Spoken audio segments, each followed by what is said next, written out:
Everybody's complaining I don't bang the gavel enough. I pledge allegiance to the flag of the United States of America and to the republic for which it stands, one nation, under God, indivisible, with liberty and justice for all. All right, can we have a roll call of the board members, please? Gustinelli. Here. Robertson. Here. Klein. Here. Racine. Here. Yulee. Here. Fudge. Here. And DeGood. Here. And first item on our agenda is public comment. Anybody can feel free to step up to the podium and make a comment regarding anything on the agenda. We don't actually have any specific public hearings today, so feel free to make any statements you have now, and then there's another opportunity for public comment at the end of our meeting.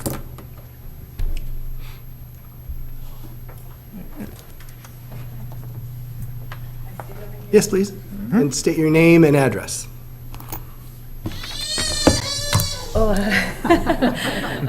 My name is Katie Scripps. I live at 3479 Veterans Drive. That's Vera. And I think she can feel that I'm a little nervous, actually. We're here because we have some plans to remodel our house. Oh, before I jump in, I'm actually speaking a bit about the items for the next agenda. Is that okay to speak on that today? Mm-hmm. Sure, feel free. Okay, thanks. Okay, so we bought a house here on Veterans Drive that was zoned commercial. It's only ever been used for residential purposes, and that's what we're using it for primarily right now. And we planned some remodel, including a shift of the driveway so that it can be side-loaded, because we have a very small driveway that was built with the house in the 50s.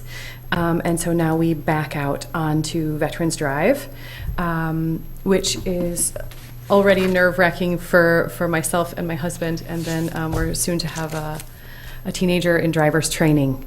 So yeah, so we have some. I also, this is maybe a little too personal, but I would like to have another baby, and I would like to have the remodel of the house done before that happens. And I'm 41 years old, so we're feeling some urgency around the driveway and being able to update the house. And we learned after we had already invested quite a lot with an architect that we can't actually make any alterations to the house because of the zoning. So we're looking to kind of, at least in the short term, as quickly as possible, be able to remodel our home for our own family's purposes. And then because we had the commercial zoning, we started dreaming up like, well, what would we like to do with this? And so we have some ideas that I think might work really well for the mixed use permit or zoning. I don't know all the words. But we have some long-term fantasies and then some short-term, more pressing desires. And I guess we're just mostly here to introduce ourselves and to see what we can do to keep things moving along. How did I do? How am I doing? Yeah, does anyone have any questions for me, or how does this work? Yeah. I don't think, I appreciate your comments. I would encourage you to, I assume you've already been working with staff? Yes. Regarding your concerns? That We had a meeting with them. Our staff is very excellent at providing good direction to get people in front of us to the extent that we can help. Okay. At the planning commission level.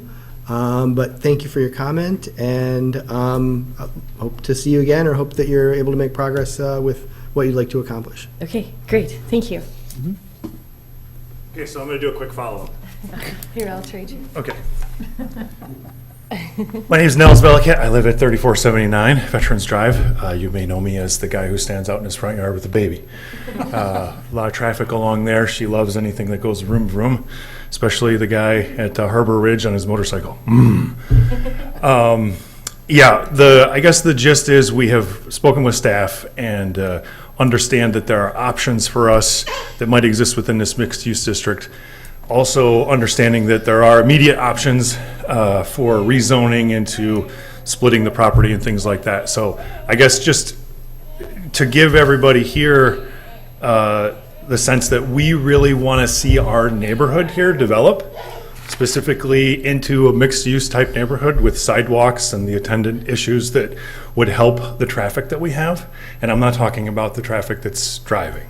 I'm talking about the traffic that's walking, that's shuffling, that's zipping, that's rolling, that's going in both directions into and out of traffic. And just from living there over the course of the past year and a half, understanding that it's a big, wide, busy road, and the county has done a great job making it very smooth and very fast.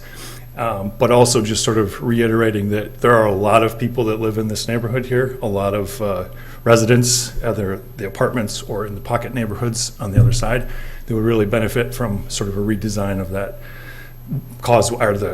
through the throughway, just to make it a lot safer. It's tricky for us to back out. Katie made a point of that.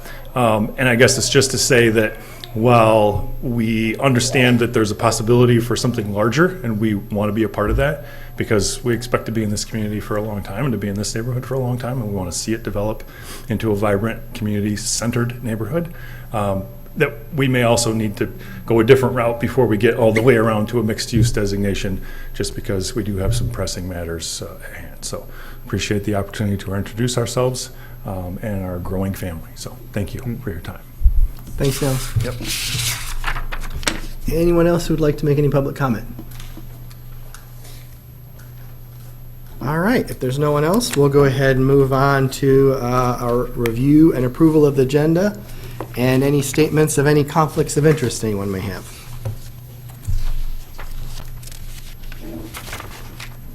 I'll make a motion that we approve the agenda as presented. Support. Motion by Augustinelli, support by Fudge. Is there any further discussion? Hearing none, all those in favor signify by saying aye. Aye. Any opposed, same. The motion passes. We'll move from that to item 3 on our agenda, review of the minutes from our July 23rd, 2025 meeting.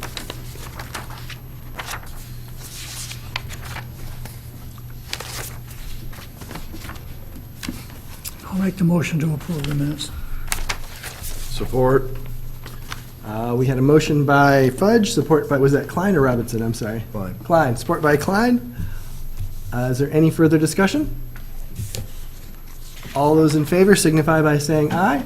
Aye. Any opposed, same. The motion passes. It looked like we had a couple items of correspondence.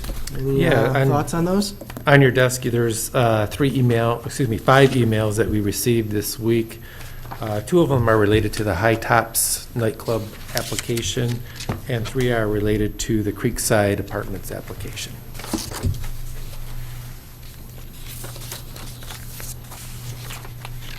Okay, thank you for those. And nothing further on correspondence? That's right. Okay. Well, we'll move on from there to reports. Molly, anything from the Township Board? A couple things. The township placed restrictions on all non-emergency commercial vehicles on Town Line Road. We've talked about Town Line Road before, and it's not in very good condition, so we did some action on that. We worked on cleaning up the paperwork between the Munson Booster Station, water problems that we have over in that area, keep us on track with getting water to the barns, so that's being worked on. And then Lake Point, the amendment to the PUD to approve Lake Point was approved. So, Town Line is a county road? Town Line is a county road, and it separates East Bay Township from Garfield. And is there any expectation where it is on the county's agenda for repair, or? The road commission came in and talked a little bit about that a few weeks ago, and they are just looking at like a chip seal kind of thing. They're not looking at replacing it yet. So, but as you know, in our agenda, we've got some activity down there. We might want to Indeed. be concerned about that. So. Okay. So how was Garfield able to, Town Line's only half, there's East Bay along the same. East Bay's on one with you? half. Are they with the restrictions of trucks, East Bay? I believe we're all doing that. Do you know that, John? Well, so with the rebuild of 3 Mile Road, Garfield Road has been used as the detour. They're trying to keep people off the town line.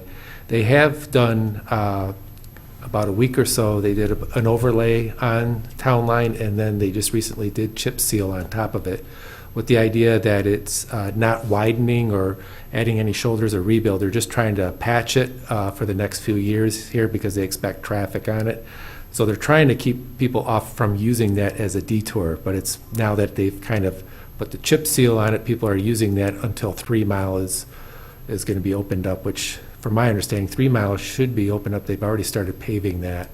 And I would expect that, I believe it was their intent to open that up before school started, since they have all the schools over there at 3 Mile and Hammond.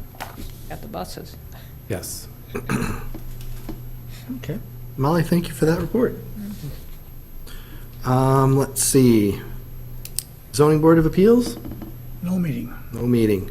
Parks and Recreation, we did meet this month, We didn't did, yep. It was just last week. It was just last week, right. And we discussed the CIP, and there was a brief update on some progress moving towards construction documents for the new trail in the Commons. What else am I missing? There's, the mountain bikers have a proposal. We're in the midst of trying to schedule a meeting with them for doing a demonstration project, which might be a catalyst project for the other half of Commons Natural Area, and help get that going. And we discussed the like winter hours proposal and potential doing lighting, which I know the CIP committee has also been discussing that as well. Right, so that would mean at some of the parks, we would add lighting and then extend the hours of use beyond dusk, so that the dog parks, and playgrounds in particular would be available for use later in the fall and earlier in the spring, because they would be lit. So next step is get actual details to see what is the feasibility of actually doing that, but to actually start exploring that in greater detail now. Yep. Mm-hmm. All right, with that, anything from the Joint Planning Commission? No, I think I gave a report at our last meeting in July, and unless there's a special meeting that I haven't heard about, we won't be meeting again till mid-October, so won't be any more reports till the end of October. All right, well, we'll move on to the staff report then. Our monthly report is in your packet that was presented to the Township Board yesterday evening. I just want to comment on the High Tops nightclub application, which was on your agenda back on July 9th, your regular meeting, and it was tabled. The applicant did provide us with a copy of the acoustical impact report provided by Robert Anderson Group. So we received that just this past Monday. So since then, I did contact a firm, and they also provided us $2,000 in escrow account to have the peer review conducted of that report. So today I was in conversation with ABD Engineering out of Grand Rapids, and I'm expecting them to provide us a proposal for conducting a peer review of that report. So it will be probably take a few weeks here for that process to go before we have results of that. Hopefully we should have something for your September regular meeting. Okay. So it continues to be tabled at this time. And I think that's all we have for staff right now.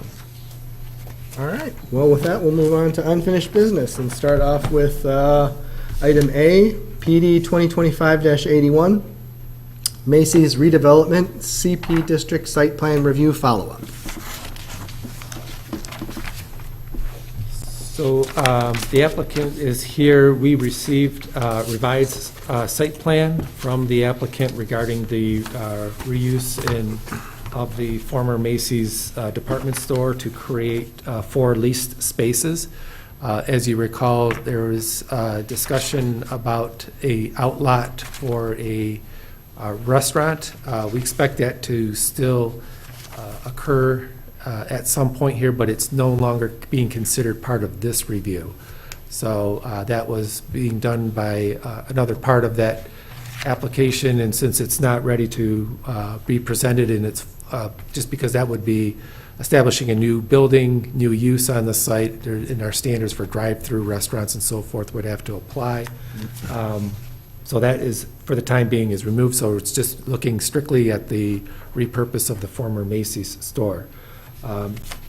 At this point, the provision for parking and so forth is all there. It's essentially intact. We did have a few minor items in terms of that just need to be addressed. We felt could be done as conditions of approval for the application. Mainly, there's just the need to restore some of the landscaping that was previously on that site, utilizing the existing islands that are scattered throughout the parking lot. We just, why they have indicated that they were going to do that, we just need to have it spec'd out in terms of quantities and locations and species and so forth of the plantings. Also, they just need to provide some calculations related to the snow storage and snow removal, but I do know that obviously the site is a combined service that's typically done for the Grand Traverse Mall, so if there's any indications that that's still being pursued, then we just need some confirmation on that. Also, just a condition on there at some point, whenever there is a sidewalk that's going to be going along South Airport, we want some internal sidewalk connection from that sidewalk to this building. So that would be something that will, at this point, have to be deferred until there's an actual sidewalk along South Airport, which would be done by the mall owners at some point. And then the last part, and this is what we've required for other locations here at the mall, as well as the Cherryland Center, is that there be an inspection by the township engineer, just to review the storm sewer system and primarily the pavement, so if there are any improvements that are needed for that pavement. The zoning ordinance requires that the parking lots be maintained as a smooth, dustless surface, so we just want to make sure that that's inspected to see if there's any patching or anything that needs to be done.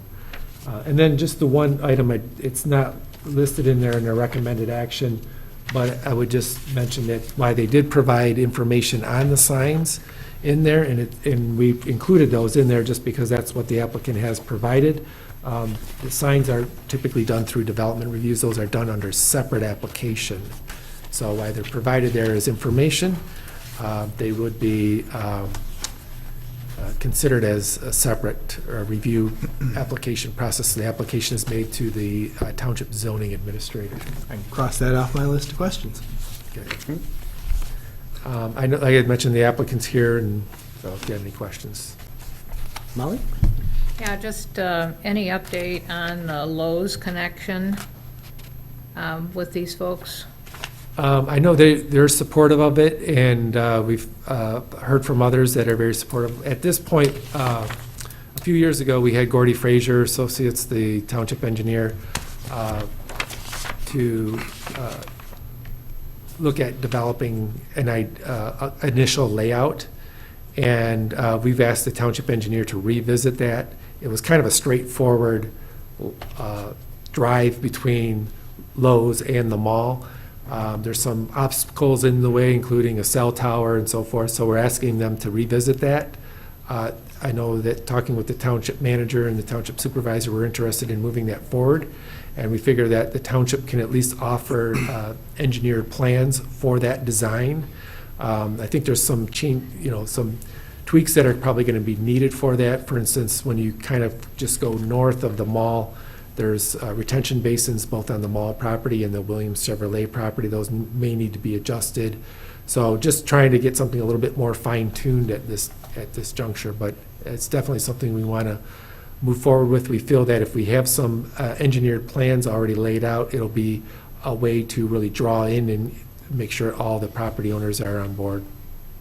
If we continue discussion with that process, who are all of the owners of the mall part of that process, or the Macy's folks part of this process, or who decides? Well, it's really, and most likely this will be a private drive.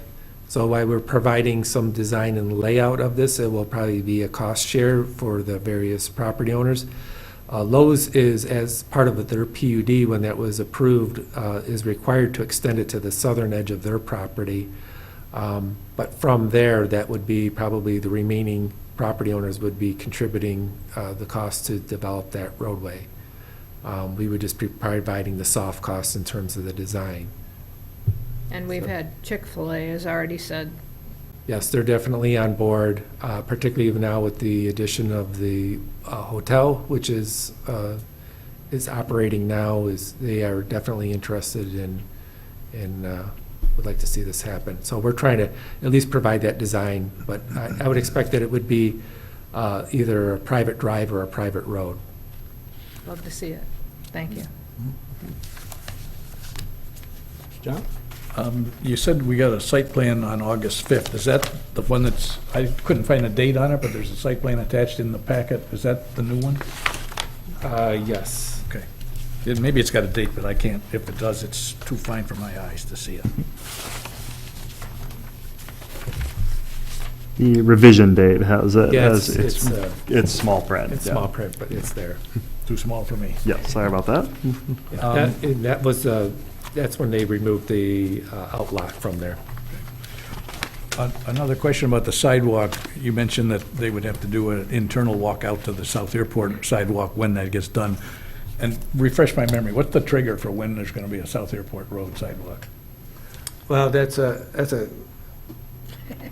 good question, and it's something that we're trying to work through. It's usually when there's a certain amount of investment made on that particular property. It's a little bit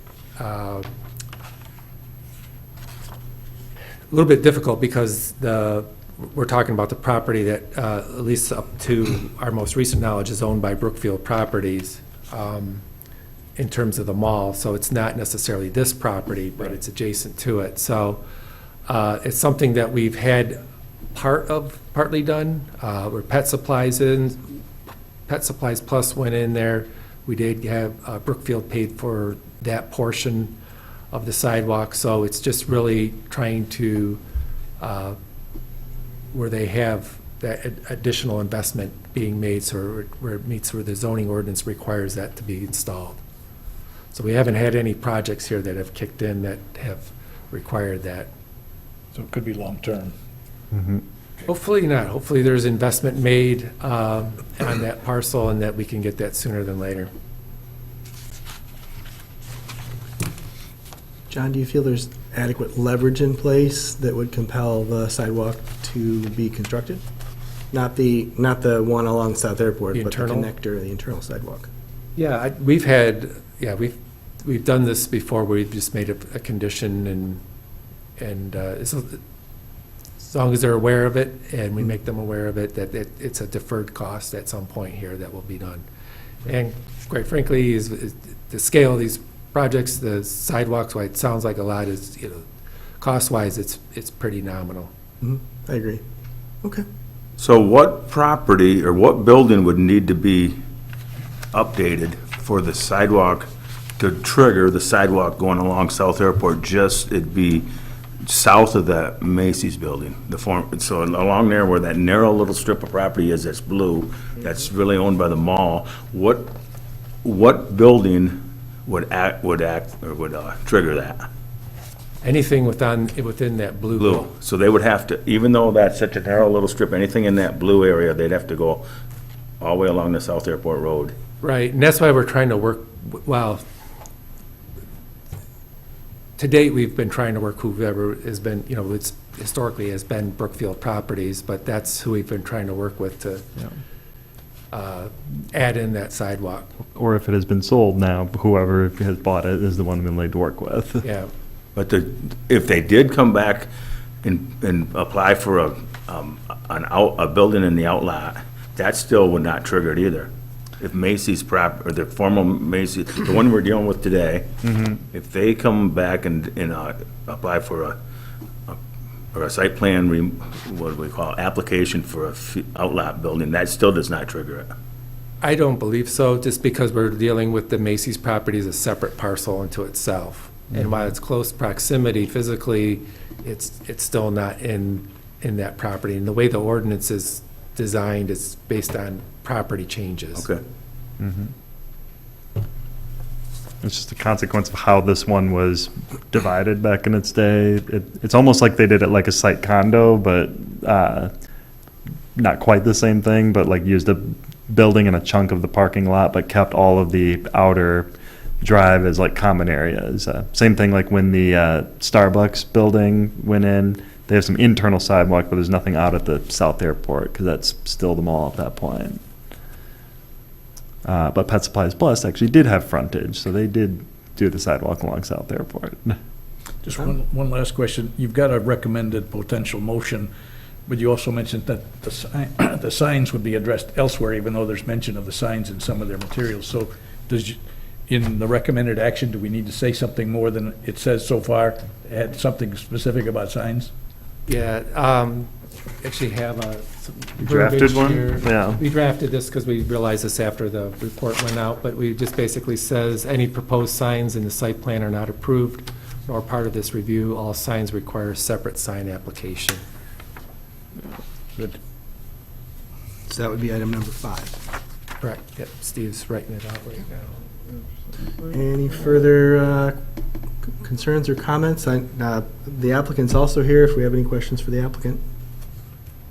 You might want to get an update just to see what the latest is on the development in terms of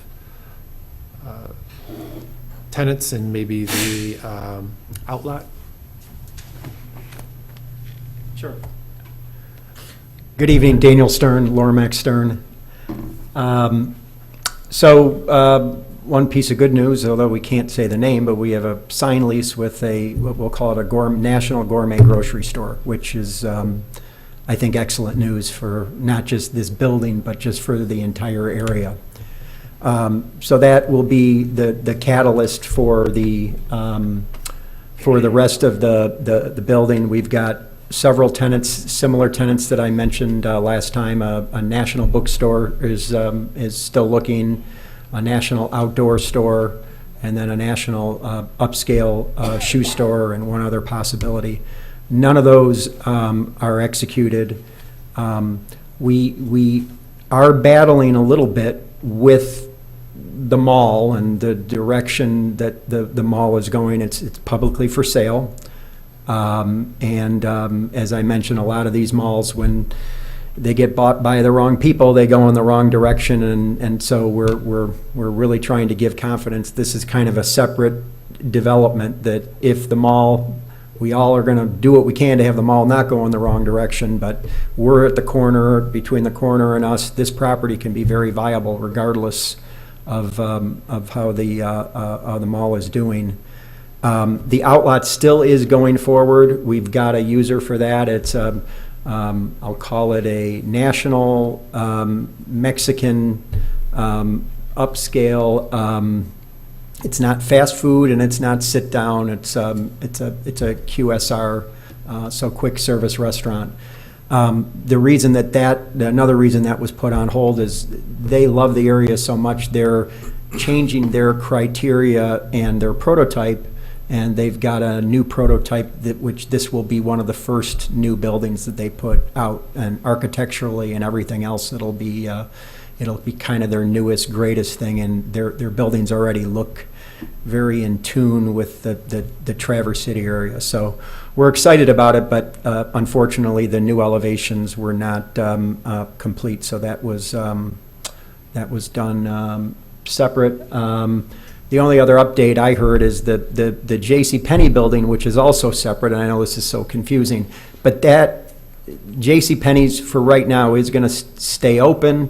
That building did sell as part of a package of, I think, of like 130 stores or 150 stores. So we haven't spoken to them yet, but back to your point, I think that we can become a very good go-between with all the parties. Like, as an example, Lowe's is, we're landlords of Lowe's in Grand Rapids and in Allen Park, and we talk to them. Chick-fil-A, as you know, staff knows, I think you guys hooked us up with them to begin with, so we're talking to them, we're talking to the car dealers. So as the road goes, I think we'll be a good go-between because we're aware of most of the people. And then, I guess lastly, I'll say, to my knowledge, the mall is not sold, and I haven't really heard a good update or names, but obviously, when I do, I keep in touch with staff and we give them updates. So I'm around for any questions.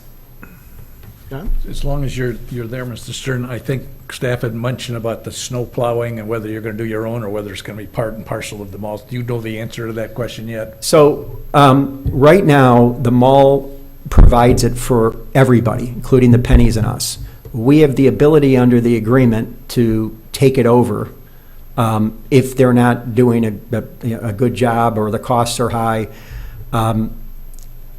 I think we're going to look at it very carefully over the next year. The user that we have signed and the other users, they wouldn't accept the property in its current state. Like the way that pylon sign looks out on Airport Road, that would be a violation of they wouldn't go for that. So I think if there aren't some changes, it'll be likely we would probably have to take over the CAM, because right now they're plowing the snow, but some of the other things that we do, I wouldn't say it's being maintained in first-class condition, which is the expectation of the retailers that we have in our property.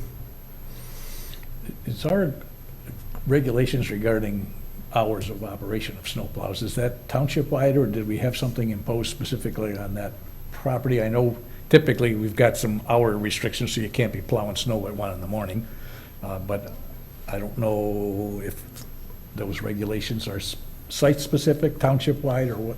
There was a host of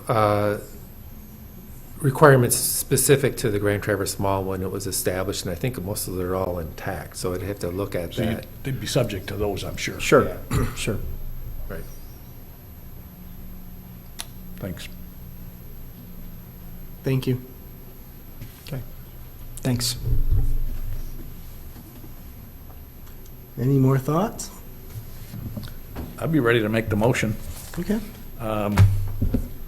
that the application SPR 2025-11 submitted by Daniel Stern for redevelopment of an anchor store at parcel 05021-05400 be approved, subject to the following conditions, 1 through 4, as indicated in the report 2025-81, plus item 5 that Steve has put up on our screen.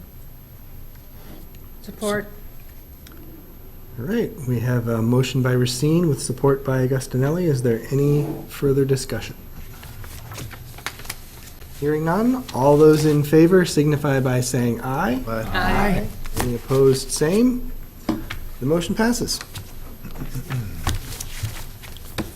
All right, well, that is the unfinished business that we have on our agenda. So we'll move on to new business, starting with PD 2025-82, Youth Work Special Use Permit, and this is an introduction. Yeah, so, and this one, actually, I'm going to have Steve cover it. All right, thank you. Wanted to save the motion. So this is Youth Work is a program of a Child and Family Services of Northwest Michigan. Applicant is here, can provide more details on the type of programming, but they do kind of like youth development, development of like some types of jobs, like first jobs for youth, and they have a headquarters property at 5855 Cedar Run Road, almost on the west border of the township, right by Gray Road. And they have sort of a campus on 5 acres, and have proposed kind of a variety of related things to their programming that would be tied back to their mission, and They have met with staff a couple different times, and we had been anticipating this application. So what was discussed with some of these meetings with staff was being tied to sort of a broader mission. Staff directed that it can fall under the definition of institutional use as long as everything is tied back to that. So we asked them to describe more kind of specifically, here are the number of things that they've described both in their narrative and on their site plan. And staff put together a completeness review for it. There are a couple things that we wanted to cite as items for discussion, or that we might need some more information. One, so part of the kind of workforce is doing outdoor work.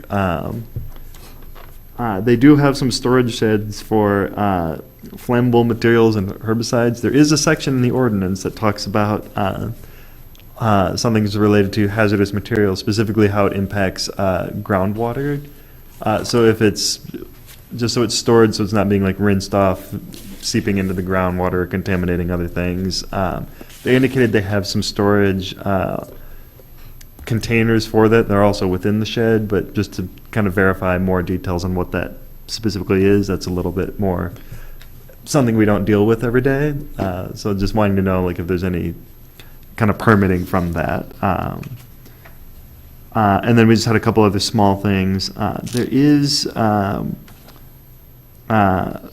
some existing ingress and egress. There is so there's an existing house. So part of it is also that there's some kind of stayovers associated with the program at the existing house. So that is tied to that residential use. That has a 2 ingress egress points, similar to when you're accessing a major road, you need to be able to turn around, so you're always facing out when you're trying to get out, so you don't back onto a major road. There's also the other entrance with most of the other uses. We just noted that the Planning Commission does have authority to review access drives. Staff was of the opinion that the 2 that are associated to the house are really kind of tied to that, and it's not connected to the other access drive. If there were to be a connection, it might make sense to consolidate some of those access points, but the way it's constructed seems to make sense, even though this happens to be one site with 3 access points. But it seems to, as an existing condition on how they're laying it out, seems to still make sense. And then we just had some notes on parking lots and landscaping, but applicants are here as well to provide more details, probably more accurately describing the programming. I did not do a very thorough job on that, but they're here for any questions as well.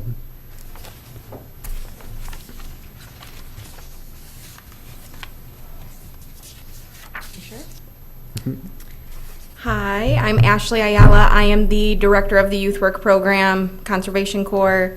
You did a terrific job, by the way. Just some minor details. Our program is a conservation corps. Within our conservation corps, we have 3 pillars. We focus on agricultural, weatherization, and then our conservation. Within that, we're servicing several national forests and national parks throughout the state of Michigan.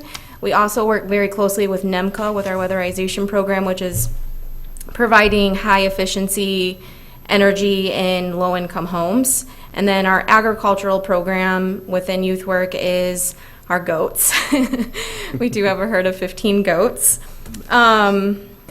We used to be, just a couple things to notice, or we do service the population of 14 to 26. Our population is primarily a vulnerable youth population, so anybody who has faced homelessness or could potentially face homelessness, anybody who identifies having a disability, whether it be mental, physical, emotional. That is the primary population that we're servicing, and we're teaching basic life skills, getting them into job entry level positions. So there's just a couple things I wanted to mention. We used to be located at the Twin Lakes, I think it used to be called a camp, now it's a park. But that location became unavailable to us, and that is why now our 5855 Cedar Run location is our primary base.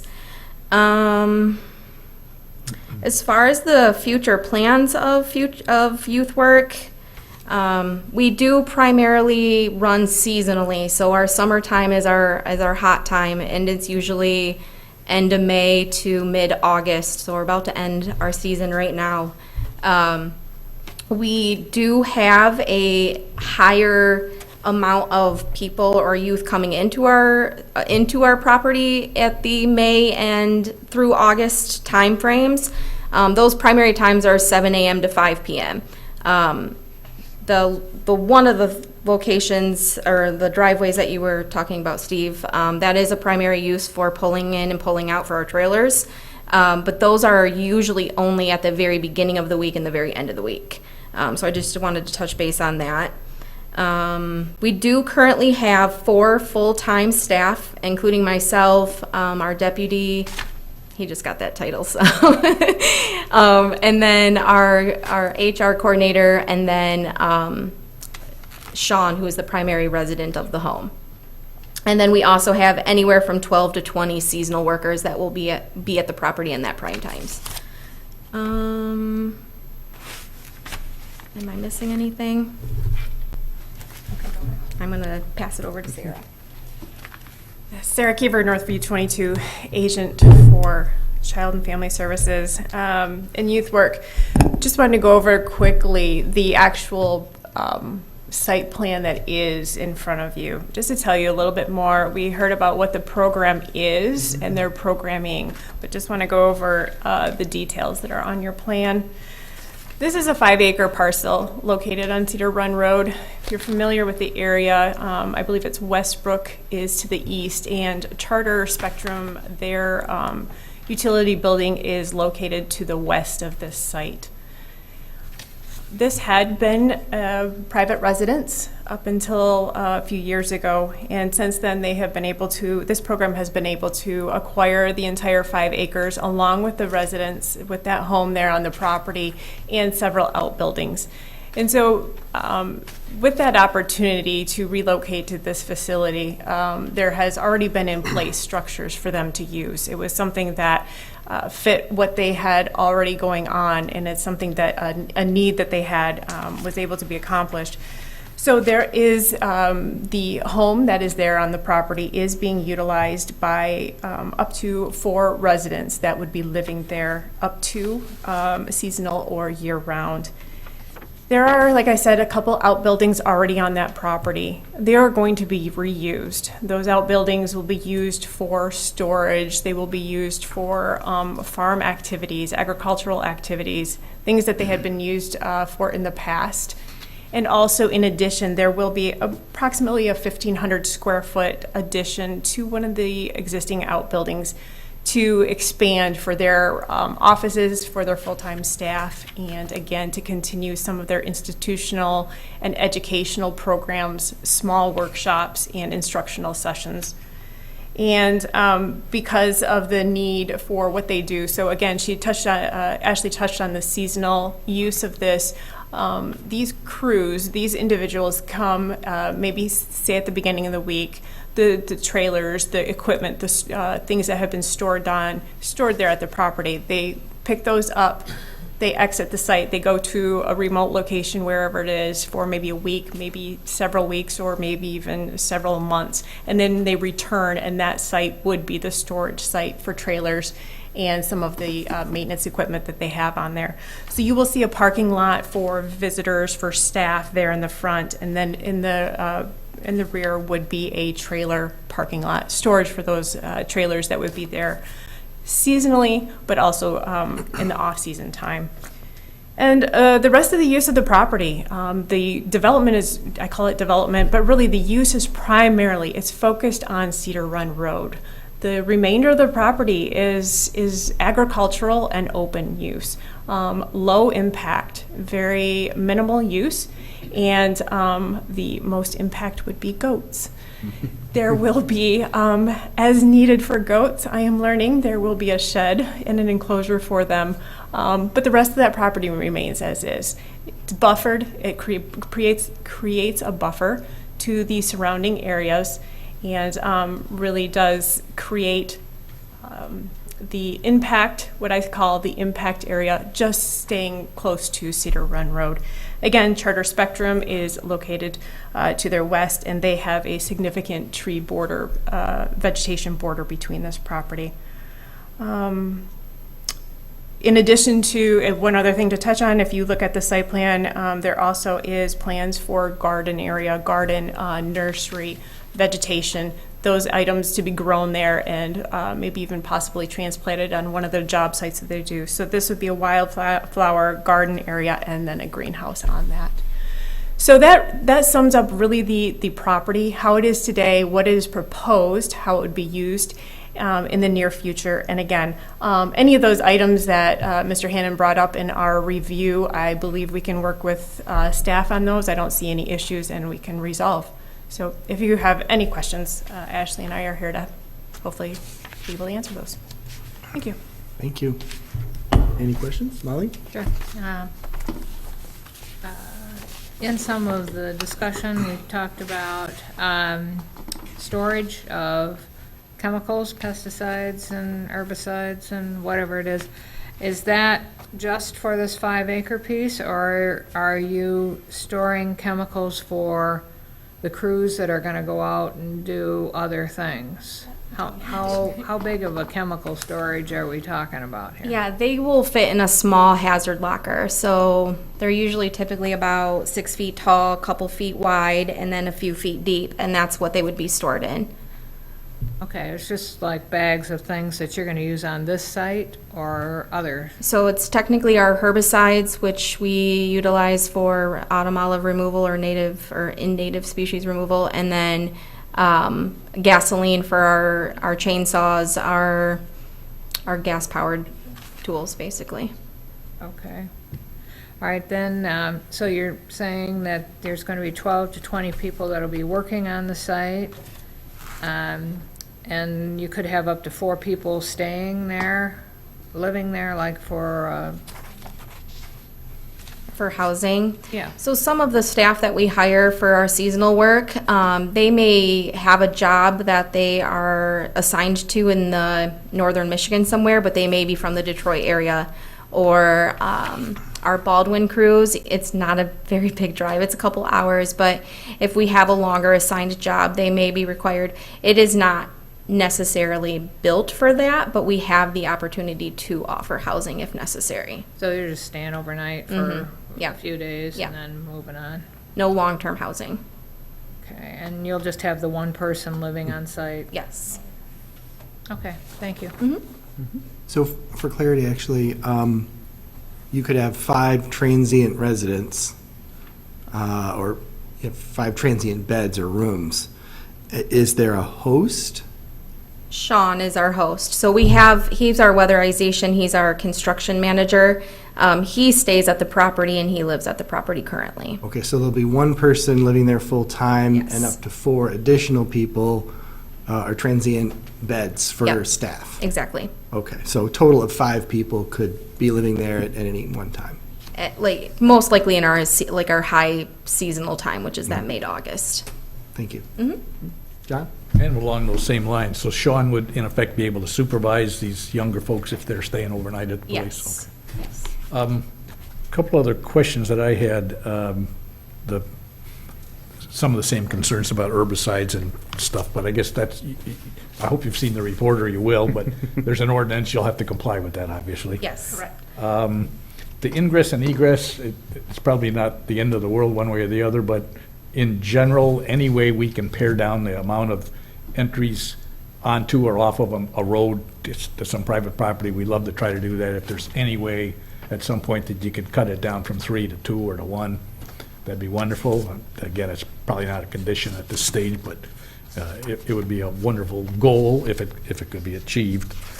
It looks like there's some other things that staff pointed out in the report you'll be dealing with. Correct. I noticed in a letter that was attached that there's talk that you're going to probably maybe have a chicken coop in there, and that's probably okay, although my recollection is no roosters are allowed in our chicken areas. So hopefully somebody's... In residential, in ag, it's zoned ag. It is zoned ag, isn't it? Yeah. Okay, Mhm. all right. Yeah. Although, I was thinking, as you mentioned, if your people are only there from May till August, what happens to the chickens the rest of the year? So the goats and the chickens would be on our property year-round. So somebody's going to be there? Yeah. Okay. Okay. We primarily hire somebody as part of our goat crew or our agricultural crew that takes care of the chickens mornings and afternoons. So like I had mentioned previously, they won't be staying at the house, but we do hire youth to come take care of them. And then Sean, since he's there full-time permanently, that he would be taking care of them in the off chance that somebody wasn't. Okay, thanks.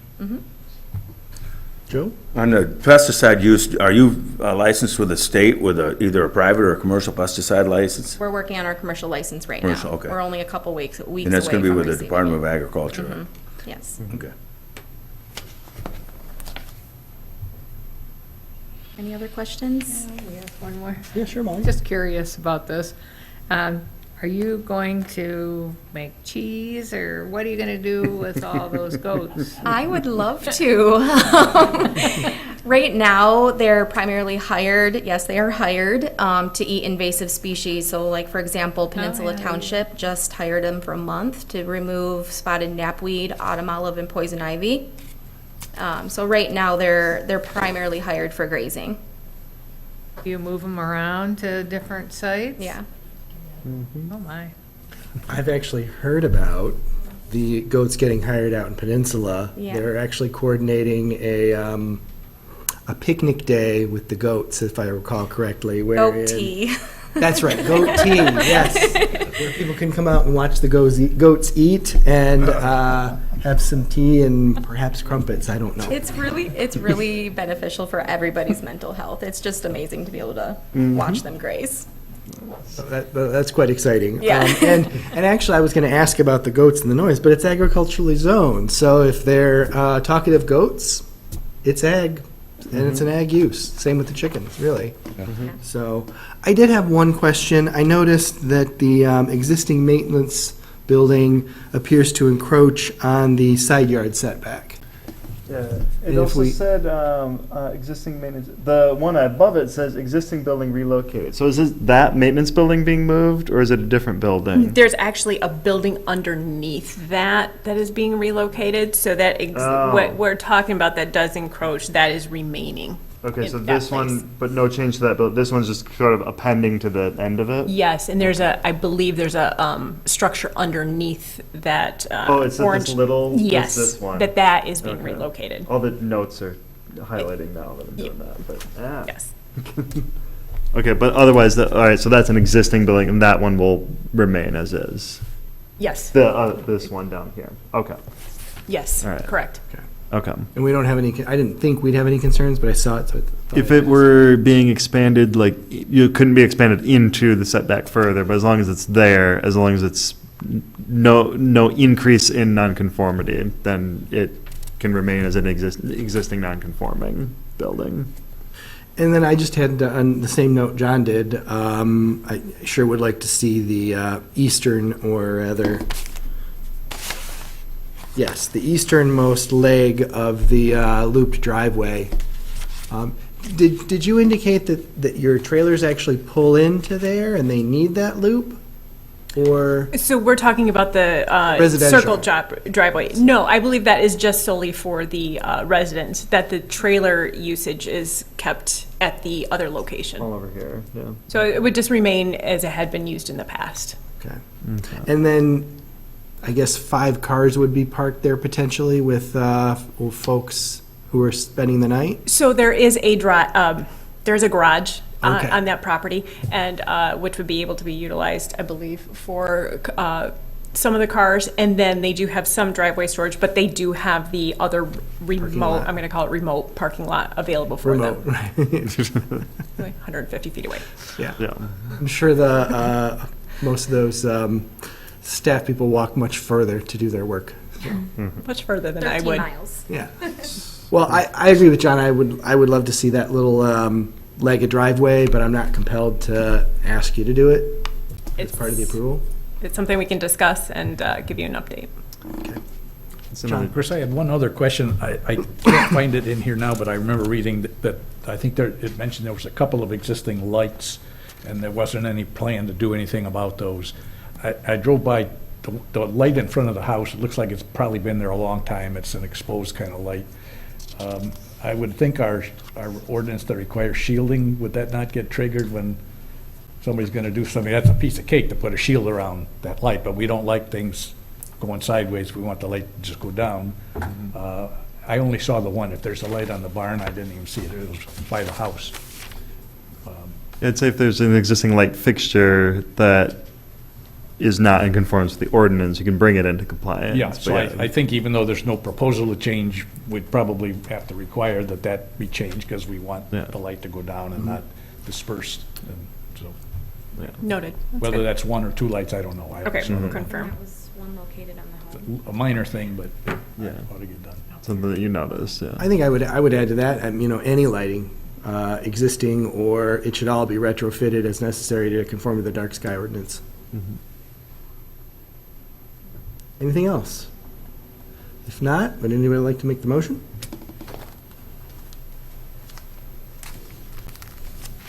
Sure, I'll make the motion that application SUP 2025-02 submitted by Ashley Ayala of Youth Work for a special use permit for institutional use at 5855 Cedar Run Road, parcel number 05-007-01500, be accepted and scheduled for a public hearing for the September 10th, 2025 regular Planning Commission meeting.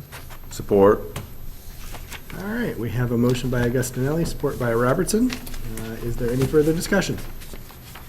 Hearing none, all those in favor signify by saying aye. Aye. Any opposed, same. The motion passes. Sometimes I feel like I just need a button that says all that. No. All right, we'll move on to our next agenda item B, PD 2025-83, Village at Garfield Special Use Permit, request for extension. So this is, Village at Garfield was a special use permit that was approved back on August 9th, 2023. It was, report and decision order for that approval was recorded on September 5th, 2023. So that's when the, kind of the clock starts ticking for the particular project. And this was a multifamily residential development proposal that's at the, maybe you can just show up on the map. Oh, yep. 'Cause I don't think I have a map in there. But it's at the northwest corner of, generally at Garfield and Hammond. And so at this point, the applicant is, who's present here, is requesting a one-year extension per the ordinance for that approval.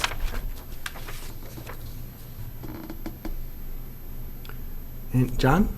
Well, and I think we often grant these, but there's a criteria that's got to be met, and that is that it's delayed by factors beyond the control of the applicant. And we haven't heard, I haven't seen anything that tells us why this has been delayed, and I think we need some evidence of that before we can act. Hear from the applicant? Hi, Brian Stadler with Outlook Development, developer for the project.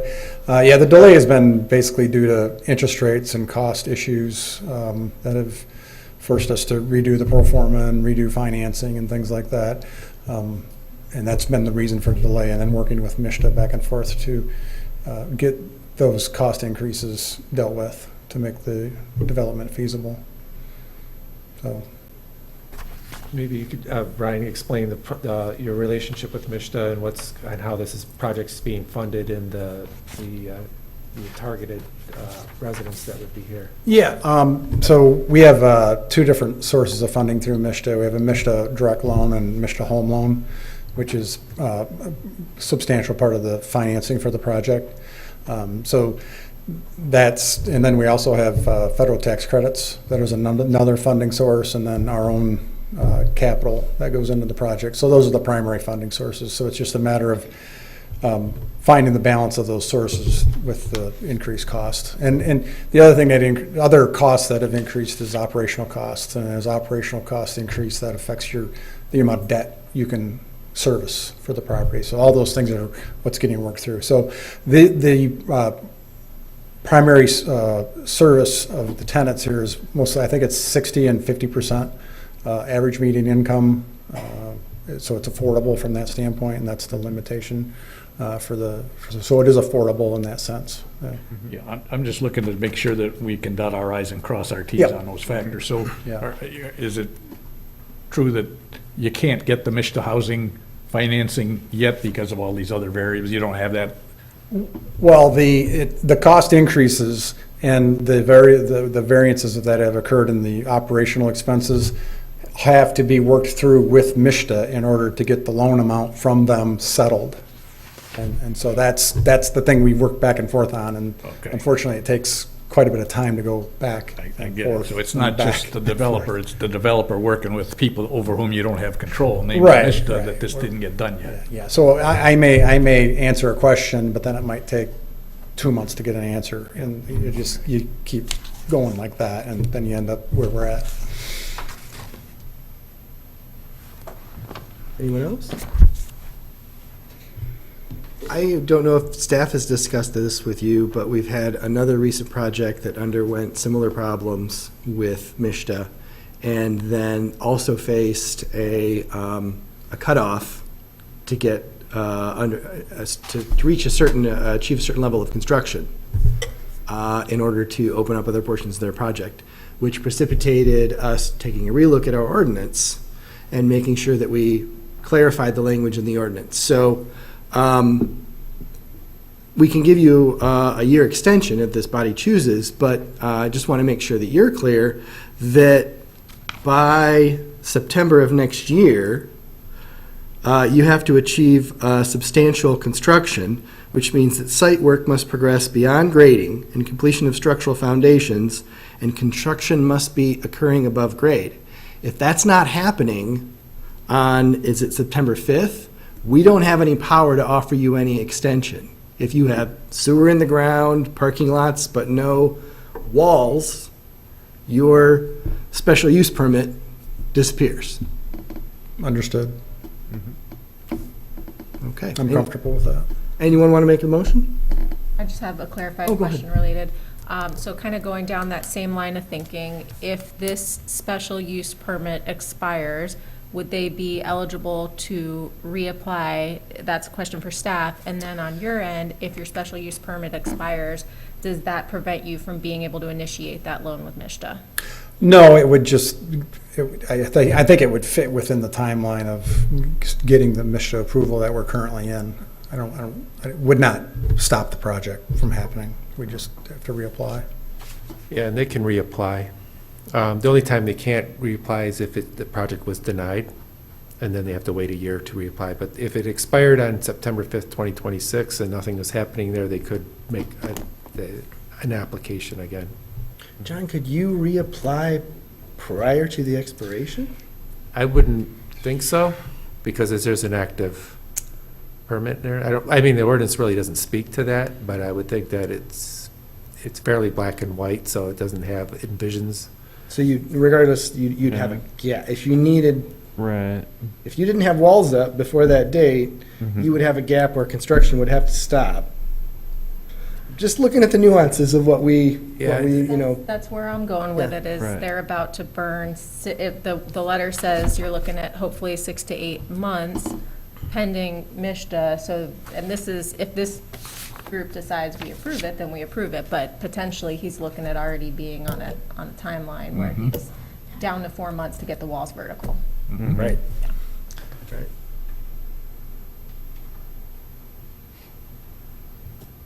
Doesn't, bother or Good change point, my yeah. opinion. I just And have you thrown it seem, out you seem there. certain that that's okay, which is. Well, I mean, I have to work within those guidelines, and so that's what I'll do. Yeah. Anybody prepared to make that any further discussion, or anybody prepared to make a motion? I figured they could amend their application, Molly? or apply for an amendment too. Just to clarify, he would need to have walls up by 2026, Yeah. not this September. Just one wall, though.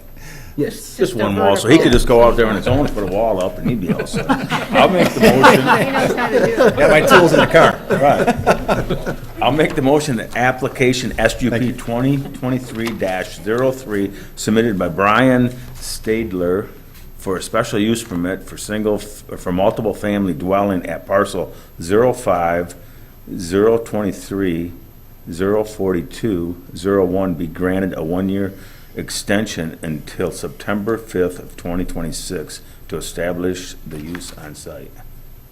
Second. We have a motion by Robertson, support by Fudge. Is there any further discussion? Hearing none. All those in favor signify by saying aye. Aye. Any opposed, same. The motion passes. And with that, we are on to item C on our agenda, Creekside Apartments Conceptual Review, PD 2025-84. All right, I'll give an overview of this, and this is a conceptual review, so no action is requested from the Planning Commission. The applicants wanted to present an idea, concept for multifamily at this address. This is Creekside Drive. The property is just to the south of the Y on Silver Lake Road and the field, and just to the north of the Creekside PUD, which is there's the senior living and the condos. I forget the name of the senior living. It's Independence Village. Thank you. So this is a piece in between kind of all that. It is currently zoned as R3, which is the multifamily district, and multifamily residential is proposed. And is also in the future land use map, also identified for high-density residential. A couple things of note, and actually something we would like to, as staff, clarify. The minimum lot area for multifamily is the 4,000 square feet per dwelling unit. We put the maximum density that can be handled on the site depends on the buildable area, which would exclude the wetlands. We actually double-checked some of the old previous multifamily developments that had extensive wetlands around them, two being Gauthier and Marengo. So we actually used the density of the whole site to determine like the maximum density that in theory would be permitted. Ultimately, though, the wetlands themselves having setbacks to them and just sort of the natural carrying capacity of the buildable area did limit the total density. But in terms of like the theoretical maximum density, we still just calculated based on the area of the site. That isn't quite clear in the report, but Actually, if I may, so. yeah. So my recollection, and correct me if I'm wrong, is Yeah. that like for Gauthier, Mm-hmm. the density allowed for construction of, the density allowed for the total number of units Mm-hmm. was based on the parcel inclusive of the wetlands. Mm-hmm. And that's what we're still doing here. Right. Okay, Yeah. thank you. Mm-hmm. Yep. So, but yes, the wetland setback still applies for the 25 feet from structures, parking lots, and then snow storage areas as well. So that, yeah, that is clearer than what is actually written in the report. But speaking of the wetlands, the whole eastern half of it is roughly wetlands and depicted on their sketch. If there's any formal proposal at any point in the future, a delineation would be needed to determine that setback and just sort of determine that buildable area of the site. there is water and sewer available in the area, so they would be hooking into existing utilities. This is from the Eagle Wetlands map viewer. The orange is wetland specifically, and the green, I think, is where there's what they call wetland soils, or did I have that backwards? I think Yellow is wetlands, yellow is wetlands, and then, okay. green is soils. The green is the soils. So basically, like, yeah, where there's either known wetlands or if there's wetlands in the area based on like the soil sampling. Water and sewer in the area, so that at least enables some of the density. And then we also did get some comments. This was most of the correspondence, or 3 of the 5 items of the correspondence. So there is, some people had some concerns about the road costs with Creekside. This parcel currently has access to Creekside Drive as just the existing single-family house that's on it. So people were concerned about that and sharing that road costs and just the impact on where all of that lets out onto Silver Lake Road. And also a sidewalk and or non-motorized connections. So this is also not just by the Y, but at that field is the current end of the Buffalo Ridge Trail. So it would make a lot of sense to provide safe connection to that in any formal, if we end up getting a formal application for this to address non-motorized connections. And then a couple of the other comments, because it is near wetlands, concerned about the impact on the wetlands themselves. This is part of Kids Creek. That back half of the property butts up against Kids Creek Park. Township, I think, in the past had been either approached or investigated the possibility of is this a potential acquisition? I think it was an old version of the Parks and Rec plan that cited this as there's extensive wetlands. So I'm making sure that is protected as wetlands and part of the Kids Creek watershed.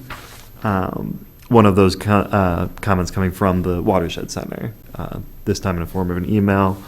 But otherwise, being a conceptual review, we don't have the full engineered drawing, so we just have sort of the conceptual layout of what we have. And the applicant, I believe, is here. Yes. If they have any questions or if they have anything to add.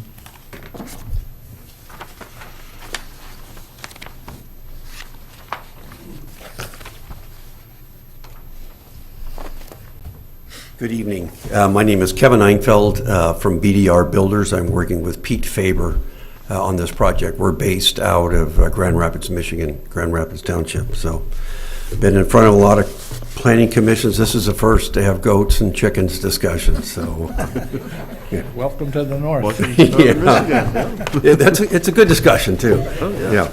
Yeah. So as I said, I'm working with Pete on this. Our history is we are a custom home building company based out of Kent County, Grand Rapids. We build in Kent County, Ottawa County, in the shoreline. We built for Grand Rapids clients in Leelanau. So I spent some time, and my wife and I actually in the last few years built a small home at the homestead. Our company in the 30 plus years has always done a little bit of light commercial. We're not just builders. And we've done some townhouses, built some townhouses. And then about 5 years ago, we realized a need to start doing some multifamily. So we've started that. And so I'm gonna actually pass out just a little project we've done. It's not little, it's 348 apartments. And it's called River Birch, and what's kind of unique, it's in Gaines Township, south side of Kent County. If you're familiar with where the Steel Case Pyramid is, it's just down from that, and it's a 32-acre parcel, and I think we have 348 units, 216 are complete. But it's kind of this interaction with wetlands, and so in fact, we named it River Birch just because river birch grow in wetlands, and we had to put a brand to it, so we did that. So I'm just going to pass this out. Just a few pictures. This has a big, pretty clubhouse and a pool where we would not be doing that. And it just gives you a little feel of who we are.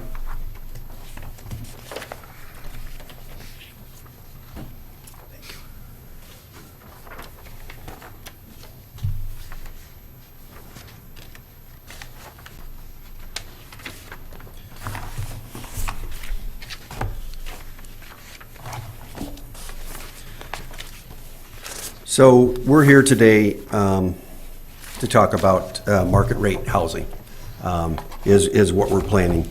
I actually serve on 2 affordable housing boards, and I'm extremely aware of the challenges of housing, and but this will be a market rate.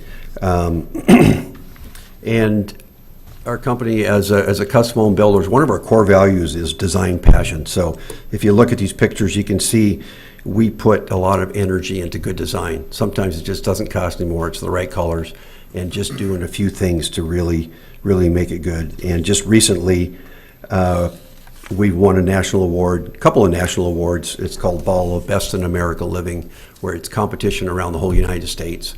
And so we've won some awards there. So River Birch, you've seen that. You can see a little bit of what we do. Garden style apartments, there's no elevators. There'll be kind of a main floor entry. And so coming down a hallway, apartment on each side, and then they're back-to-back units, and then, typically 3 floors. And I think what's really unique when Pete and I walked this land for the first time, it's just really beautiful land. Here's what's very unique. It's flat. When you're doing apartments, you need flat land. We're not doing walkouts. It's flat, and then it's kind of this flat shelf, kind of drops down into wetlands and into the creek. So it lays out, I think, very well for that. You have the YMCA close by, and then you have just the trail that goes back, back to the retail. And so it really is unique. And you think about this client that's going to rent here, they're going to feel like they're in kind of rural Traverse City when they come down Silver Lake Road, and yet they can walk to some retail. And we see it as, I think, if you kind of envision what this would look like built out from our site plan, I think it's not going to feel real dense. Just kind of a center road, and it looking out over the creek and over the wetlands. I believe it's about 11 acres and a maximum of 72 units. And again, we're at the early stages, just kind of doing some preliminary work. We have to figure out stormwater, and we know we have enough parking, but just kind of sort through a lot of things. But the density, and I know you all live in this world, but typically with garden apartments, we see a density of 10 to 12 units an acre. Sometimes, like City of Grand Rapids, that number goes up, but the projects we're doing are 10 to 12. So when you think about this, overall land, 11 acres, and we have 72 units max, so we're 6.5 units an acre. And in the area we're putting in, there's a fair amount of houses, but it is spread out over the land. And just as a developer, just hearing about costs and the challenges, and it is not easy right now with material costs going up and the tariffs and this stuff. But what's exciting is, it's not a huge site. There's not a lot of road, so it kind of allows us to get some units in here. The sewer's close.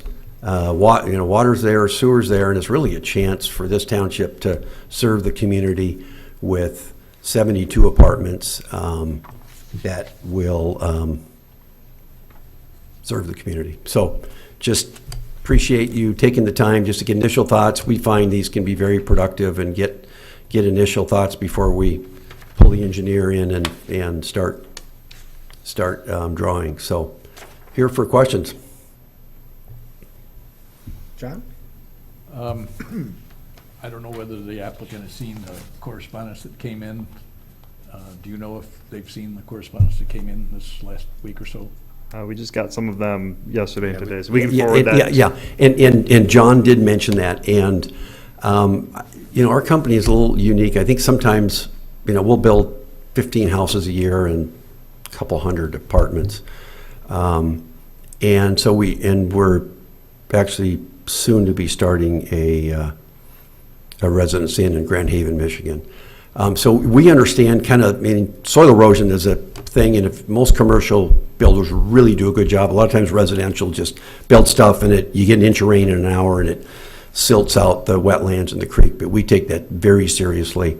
And in fact, sometimes what we do is, the county requires a row of soil erosion fence, and sometimes we'll double it up, if there's you look along this creek here, so we take it serious. It's a beautiful creek. I mean, when I first walked it kind of felt like I was in Colorado. It's got kind of a steep bank to it, and it's not just a low-level watershed. Yeah, well, and I guess this is just conceptual review. Right, So I right. just asked if you've got this, because Yeah. we're not going to address it probably all tonight, Right. but you ought to know what people are saying or asking, Yep. so you can address that when the Yep. time comes. And I'm not sure what the appropriate density ought to be, but I think I'd be influenced by knowing how much of the land is actually buildable versus wetland. So my hope is, and I know you can't control Eagle, but get the wetland delineation as soon as possible. Right. If 10 out of the 11 acres are buildable, or if 1 out of 11 acres is buildable, that's probably going to have a bearing on how we're going to react to the proposal and scale and everything else. So our intent. Critically important. I think, so first step, we're going to kind of just do our little spitball, just kind of say, hey, we're going to have this many acres, and we've done some of that already, and then we'll bring in our professional consultant that does it all day, that looks at hydrology, looks at plants, and looks at soils, and they're looking at all three of those, and then that will define, where our limits are. But what is intriguing for us is just the fact that it's like our river birch in Grand Rapids. There's a fair amount of wetlands there, but we were able to achieve, 12 to 13 units per acre just working around the wetlands, and that's the back view. Yeah. We do have a wetland buffer that is. Right, I guess you're that aware of 25 feet, yes. It looks like the Watershed Center has sent something in, which we haven't studied, but they're suggesting that in your plans, it does not look like you recognize the 75-foot building setback from the stream. I don't know whether that's right or not, but those are things you're going to need to consider and factor in, and Yep. we'll have to address it someday. Yep, thank you. Oh, yeah, I missed that. It's like, well, I didn't see the watershed center one, and there it is. Yeah, they didn't do it on letterhead this time, but just in the body of the email,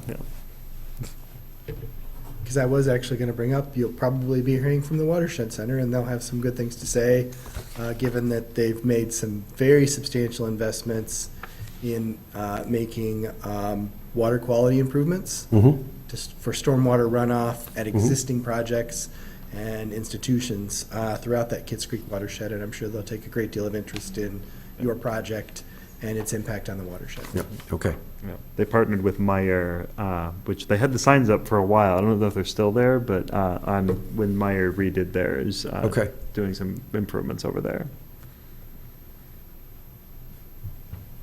But I do, I know that the housing is something that we're in need of in Northwest Michigan, and if you can put together a good project that recognizes all of the, concerns that we have in our ordinance, nothing jumps out at me as, any initial comment that I have for you. I don't know if anyone else has any initial thoughts that would help inform the applicant's full permit or application. Molly? Yeah, let's talk for a minute about the road here.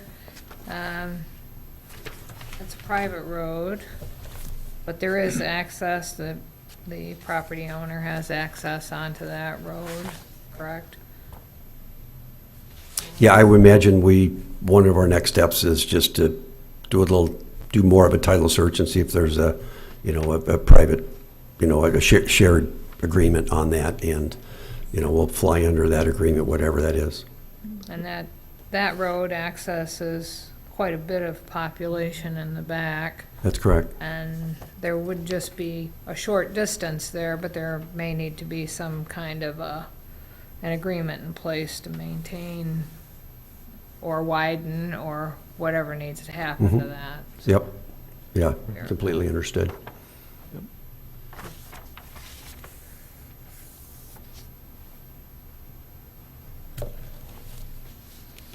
I'm gonna be concerned about the density you come, since we have so much wetlands, so keep the density down and I'll be happier. Okay. Yeah. We will do what we can. I think just, the challenge is housing, and to me, success would be, it's got to fit. It's got to be right so that, our users want to be here. We're not going to go taller or just put them closer together. But, we need a supply of housing, and you can go out and, get a cornfield and put new pipe in the ground and do 20 acres. But if we can capture some places like this and get some decent density, then I think that's good for a community as well, instead of, just putting in new water and sewer, further out in the community. But we'll put it in front of you again, and yeah, like we talked about, we'll have some more detailed wetlands, so we know, because wetlands move. Usually they don't move in our direction; they move in the other directions. Where, so delineations will be done, so we know exactly what we have. Okay. Any other thoughts or concerns? Well, thank you for your pre-application and coming in and speaking with us today. Yeah, absolutely, and appreciate the time. It's good to have this initial feedback. Thank you. Yep. And we can forward you all the comments that we've received in writing. Yep, sounds good.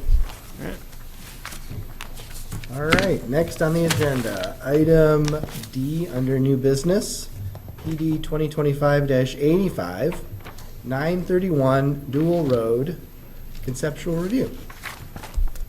So we have another conceptual review. This is property 931 Dual Road. So this is, Dual Road is right off of Garfield Road, south of South Airport Road.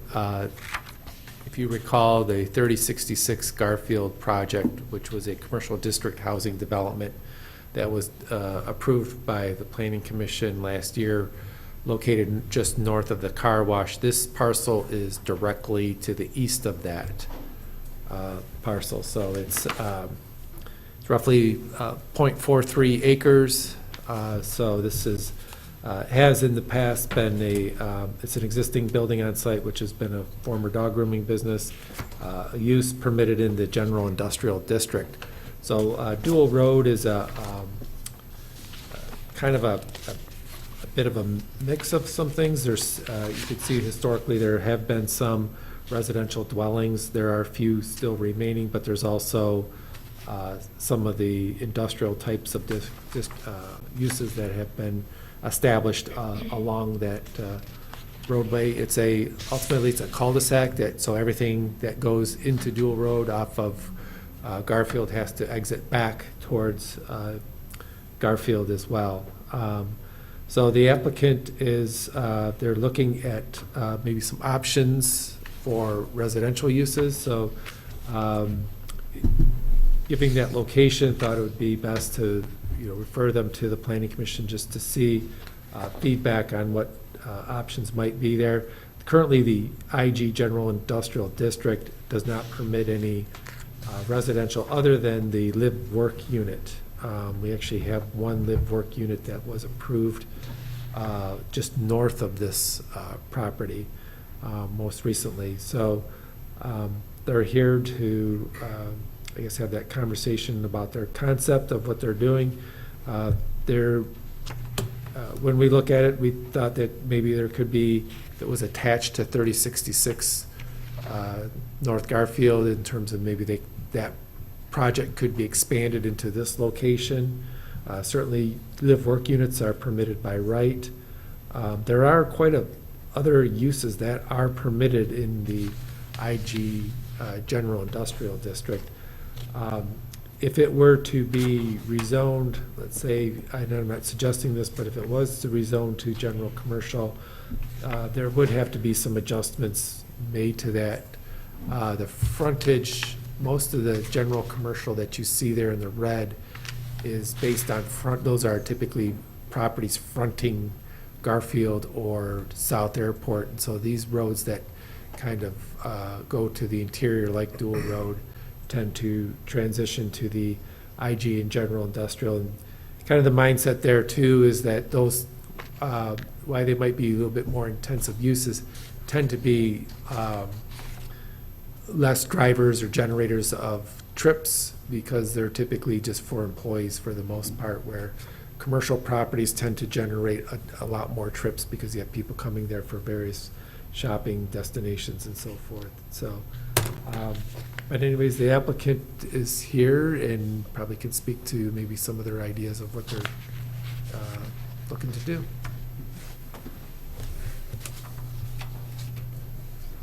How's everybody doing? We Gotta introduce ourselves. Oh, I'm James. This is Melissa. I think they figured that out. Yeah. But 931 Dual Road. This is my Yes. wife. My wife is currently.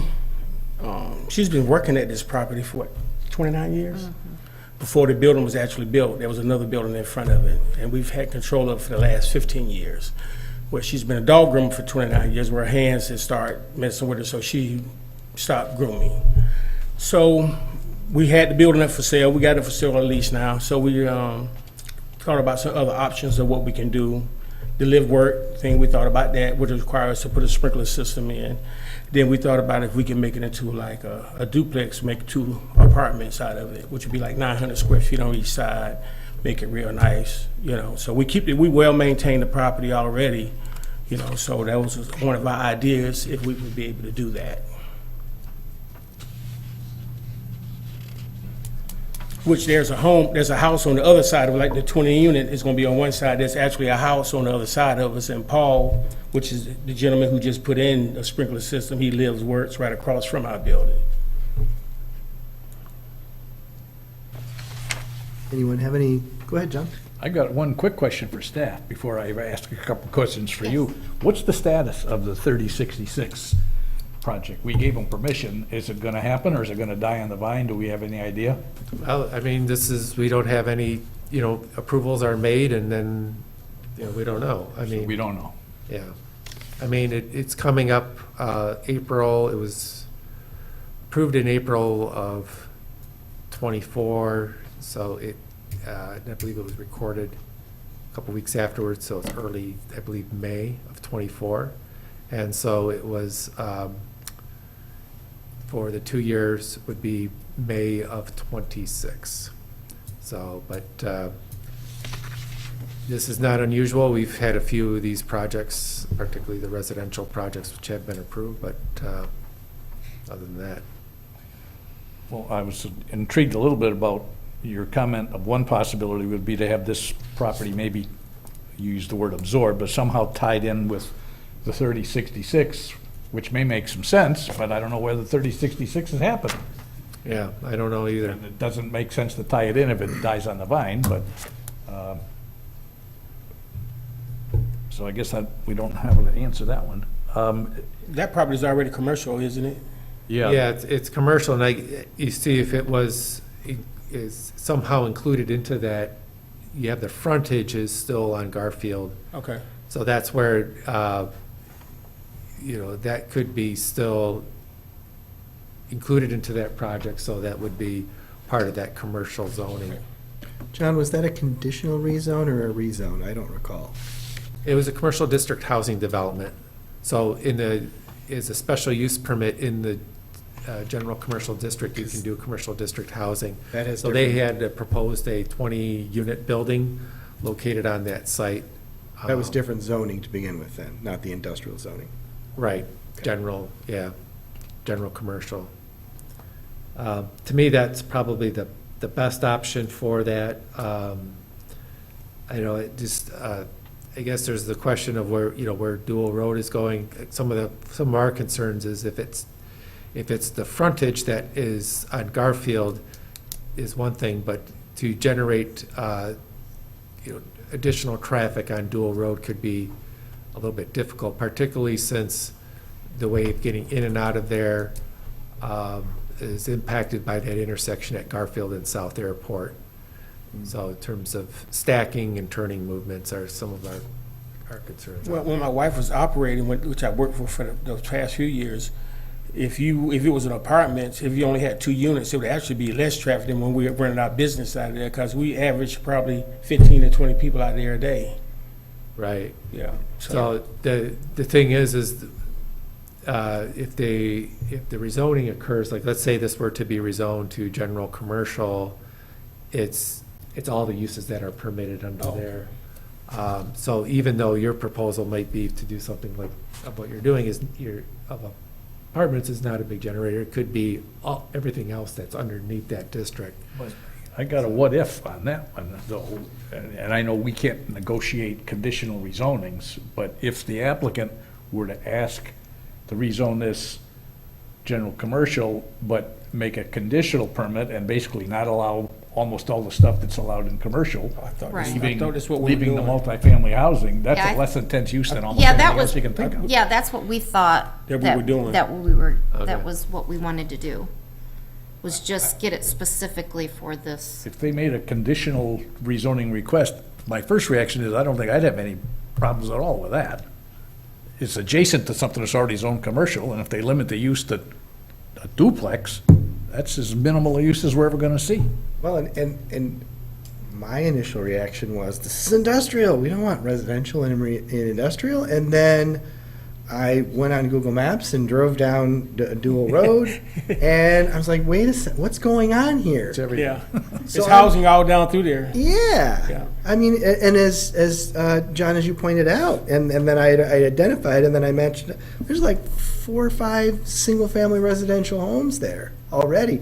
This has the appearance, I would be very curious about the history, if you could look into it. It has the appearance to me of perhaps 60 years ago, whatever time ago, starting out as a residential development and not getting off the ground, and then back in the day, oh, let's make it industrial, but we've still got these.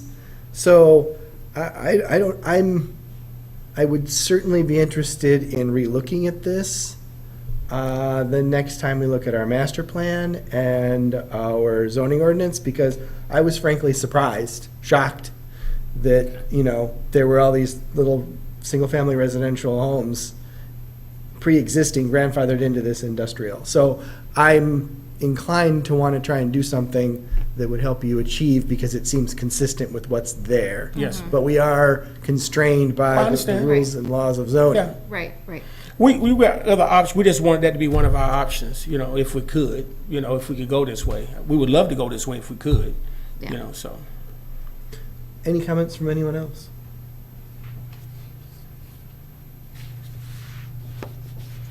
Well, staff, do you feel like you have enough thoughts from us? So you're thinking that if there was a conditional rezone application that came in that restricted it to duplex or residential, commercial district housing within the CG district, that seems to be potentially receptive, at least in concept? Do I see heads nodding, maybe? Yeah. Is there any shortage of industrial? Do you think our township is creating a shortage? So I think, but we're seeing it, like, if you're constructing new construction, I don't think this is going to be a spot you're going to be looking at. You're looking more like Hammond Commerce Center, where Yeah, there's like, it's a smaller property. They're typically going to look more for something. Now, it's not to say that that building couldn't be reused. The IG does offer a lot of different types of smaller, potentially smaller uses in the industrial district that could easily fit into that building.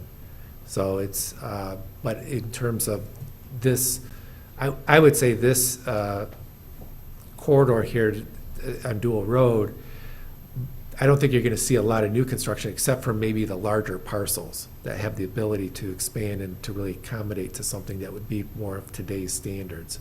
Otherwise, I see construction of industrial probably happening in like Hammond Commerce Center or some other type of industrial park where people are looking for kind of that, 1, 2, maybe 3 acre that they can, water sewers right there, and that they can kind of build the spec building that they're looking to do. So in general, are we running short of industrial in our township, of open vacant lots? Because I remember Jim Schmuckel being here a few years ago. I think it was talking about Beta when we first started talking. He was claiming that there was only 3 lots available over there in that commerce. And he was talking how there was not much else in the whole township available. Is that kind of your census too? Or? In Garfield Township, yeah, I would say we're kind of getting to that point. That's why I know in our conversations, and if you remember, a few years ago, Olson Foundation came in front with a conceptual review for their property located at Rennie School and 31. So that's what they're looking to do, is kind of that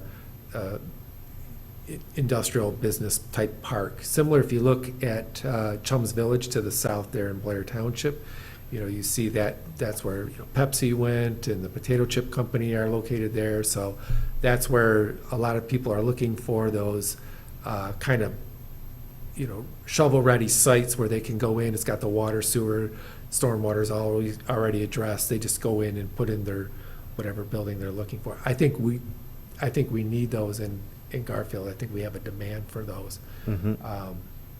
So that is a true statement, I would say. Okay.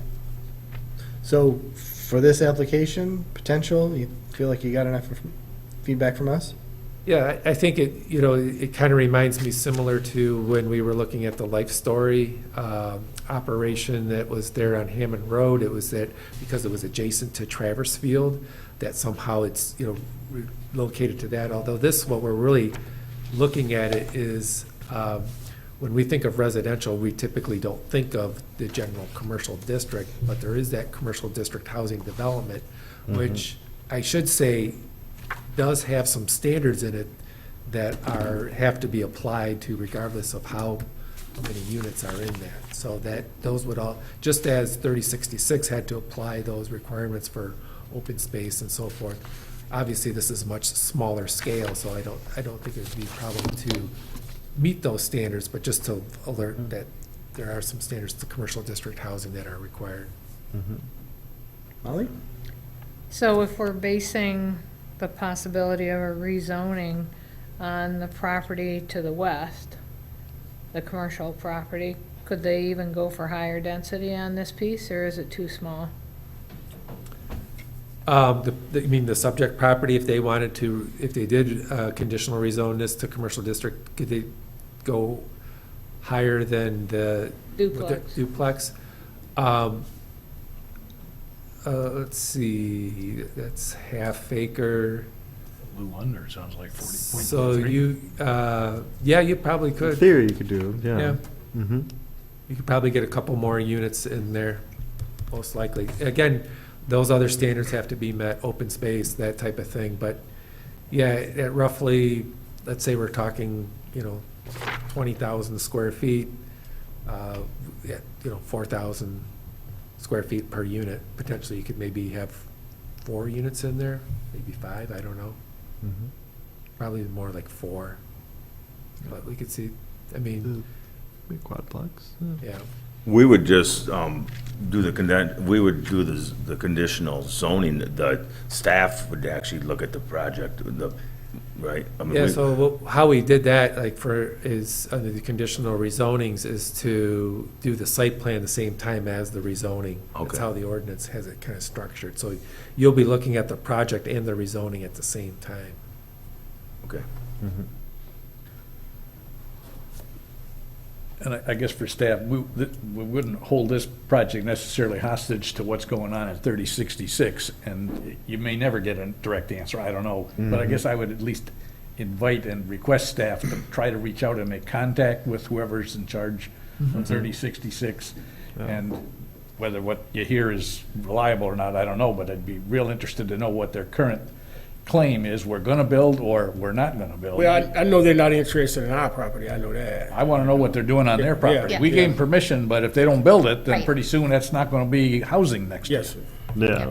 Did you have contact with them at all? A realtor did. Okay. Realtor, outcome. All right, thank you. Yeah. And I think there's, their 2-year is in February or March, whenever the RDO was at that point. April, So I think they- John was thinking. April. Yeah, it was, Oops. yeah, I think it was May that was recorded. But they have a right to come back for a year also, don't they? They do, yeah. Maybe, but, yeah. maybe, depending on. Well, If if they we meet allow it, the- but they can come and ask. If they meet the, If yeah. they got, if it's somebody else that's causing a delay, yeah. It'd be good to check in on that project as well. So, Yeah, we're kind of wondering the same thing, Okay. because especially when we have this, knowing what's going on here, yeah, it'd be good for us to know. Now, that leave us where? So do we, as our application can be for special use just for the 2-unit, or we can't do anything till we It find out would what's going on be- next door, or? It would be, I think what the planning commission is generally receptive to, at least in concept, is the idea of a conditional rezoning. Okay, we're fine with that. Yeah. We have no problem with that And at just all. so you know, that's a process that involves, there's a couple public hearings involved in that. It goes to the planning commission and then also to the township board. That's fine. Yeah, we can provide you Just details. let us and know what we need to do. walking through Just it. let us know what we Yeah. need to do, no problem. So staff can help you These work guys. through that, and we look forward to seeing your application in front of us again sometime in the future. Thank you for coming in. Here, thank Yes, you sir. for your Thank you, time. thank you very much. All right, with that, we will move on to our last item of new business, PD 2025-86, Capital Improvement Program, CIP Review and Recommendations. So, as I understand it, we have an obligation as a planning commission to review the CIP and just make a recommendation to the township board that we approve of it. Is that the job ahead of us? Or recommending, so this was introduced to the township board yesterday evening at their meeting, so they did not take action, it was just an introduction. Gives them an opportunity to kind of review it before they take formal action, so as part of the Planning Enabling Act, the Planning Commission is required to make some recommendation to the board on it. And know that this is, a plan is going to be subject to amendments. So it's essentially a budget guide for the township in making capital expenditures. So the timing of this works really well, as the township board will, over the next couple months, be getting into discussions related to the 2026 budget and preparation of it. So this will be a guide that they will use to determine what projects need to be funded and move forward with. So is it helpful at all to prioritize there are some municipal projects, water, sewer, those kinds of things that we probably need to do, and there are other things that we don't need to do. So are we prioritized somewhere that I'm? Overall, well, the projects that are listed as the current budget year 2026, those are the ones that are essentially the priorities, and the subsequent years are just kind of projects on the horizon, potential project on the horizon.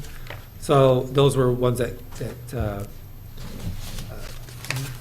will be considered at a later date, but just like the water and the sewer projects, those are all funded through their own respective funds, because those are all fee-funded. Probably more discretion would be the parks and recreation projects by the board when they get to that point.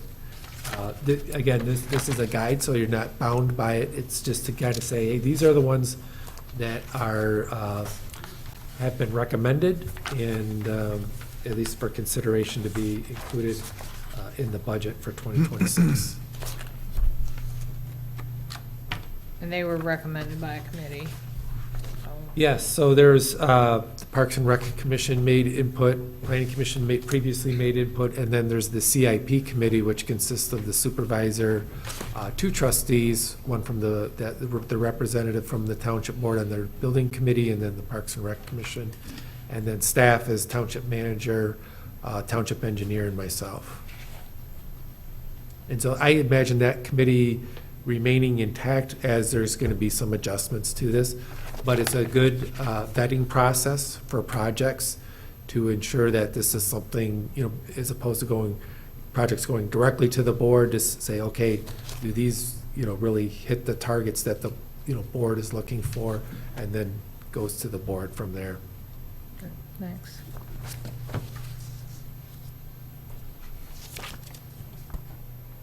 Anyone else have any thoughts? John? Yeah, I think our job, as I understand it, is to, I think what we're being asked to do is recommend to the town board that they do this, and I'm not opposed to it, but I'm still wondering, in the various project categories that are listed on page 11, I think, or 10, water system, sanitary sewer, et cetera, one of the categories is land acquisition. And it's blank, and I may be a voice in the wilderness, but I still dream of the township buying the old MDOT turnoff area on McCray Hill. It's such a fabulous view, and it's such a dinky piece of property, and I know the township doesn't probably usually want to take things off the tax roll, but I'd love to see that property not turn into some development. So I guess somehow I'd like my recommendation or my request of record that the township, as part of its capital improvement, give some consideration to trying to acquire that piece of property. Right now, it's still just no land acquisition projects are listed at all. I think on that one, we talked about that, so we did listen to the Planning Commission, and I think the thought was to there needs to be some type of study done to, I guess, how does that acquisition fit into a larger priority for the township? So, because it's a fairly small parcel, and if it were to be, I agree with you, I think it needs to be considered for purchase, but we were concerned about identifying that strictly in the plan, and then it inhibiting our ability to acquire that property, but with the idea of how does that fit into a larger scheme to protect the view shed along McCray Hill, which I think is what we're trying to accomplish by acquiring. That might be the first piece to make that happen, and then to acquire additional properties or work in ways to restrict those properties from developments so as to ensure that there's protection of the view shed. So I think it's still in the mix. I know it's still in the mix. It's still on our to-do list. It's just how do we put it in here? We wanted to be mindful that if we make this acquisition, that we just, it's not for just the purpose of blocking development, but that it actually be more proactive of, here's our vision for that whole McCray Hill view shed, and trying to protect that in the character of that portion of the township. Well, I'm glad to hear that it's being looked at and thought about. So, John, it's interesting that you brought it up, because I also made a note. I had not seen or been aware of that line item, as it were, page, being part of the CIP. And is that just a standard thing that goes into a typical CIP, is land acquisition? Yes. Okay. Yeah, I mean, that can be included in there. So I would like to see, because that wasn't brought before the Parks Commission, as an opportunity for a line item where we could have assigned some value to. And my recollection is that in our most recent parks plan, 5-year parks plan, and the parks plan that had preceded that, we had identified parcels of land that would be, and I believe that correct me if I'm wrong, but isn't the parcel that John's talking about one of those parcels? I think in we'd the identified? previous Parks and Rec plan, identified parcels. This one that was most recently adopted went more with just criteria, I think part of which, So criteria for land acquisition. yeah, but there was a set of criteria for it, yeah. Which, to me, John, speaks to your concern that we need to have a plan in place that says what we would, I think we've got it. Yeah. Now, whether or not it's appropriate to have a line item in a budget that says this is more a question for you, Molly, and, the role of trustees. Do the trustees earmark, maybe that's not the right term to use, but is there a line item in the budget that we reserve the right to spend X number of dollars on land acquisition should any land that becomes available meet these criteria that have been established by, as you suggested, John, and maybe we need to refine what's there in the standard, or the report that references, but then it gives because I see what's happening, and I've seen what's happening within my experience with the township. A land acquisition opportunity comes up, and I mean, for example, I'm kind of fuzzy on the parcel on Cedar Run Road that became available, and I can't remember now if it was Light and offered. Power, Light and Power's Yes, the Light property? and Power. Yeah. I think there were those in the township that wanted to try and get it for free. I don't know, because there wasn't like there was something that identified it as being something that the township might be interested in, but I had no idea that we could have a capital improvement plan that would lay out the possibility of money being spent on such things. Well, this is not a budget, so, Correct. and so we could put down a number, but more likely that would come through the parks budget. If the parks wants to have a line item in their parks budget that says we're gonna spend $1 million, not that the board would approve that, but if they wanted to do that, Yeah. that might be a discussion within the parks, but I don't see us just putting a line here that says, we're gonna spend X amount of dollars in land acquisitions, and we're gonna do it in 25 or 26 or 27, or some other time. For a lot of reasons, I wouldn't want people who are selling land to know what we're gonna be laying out. That would be my opinion on it. I haven't talked to the board, but.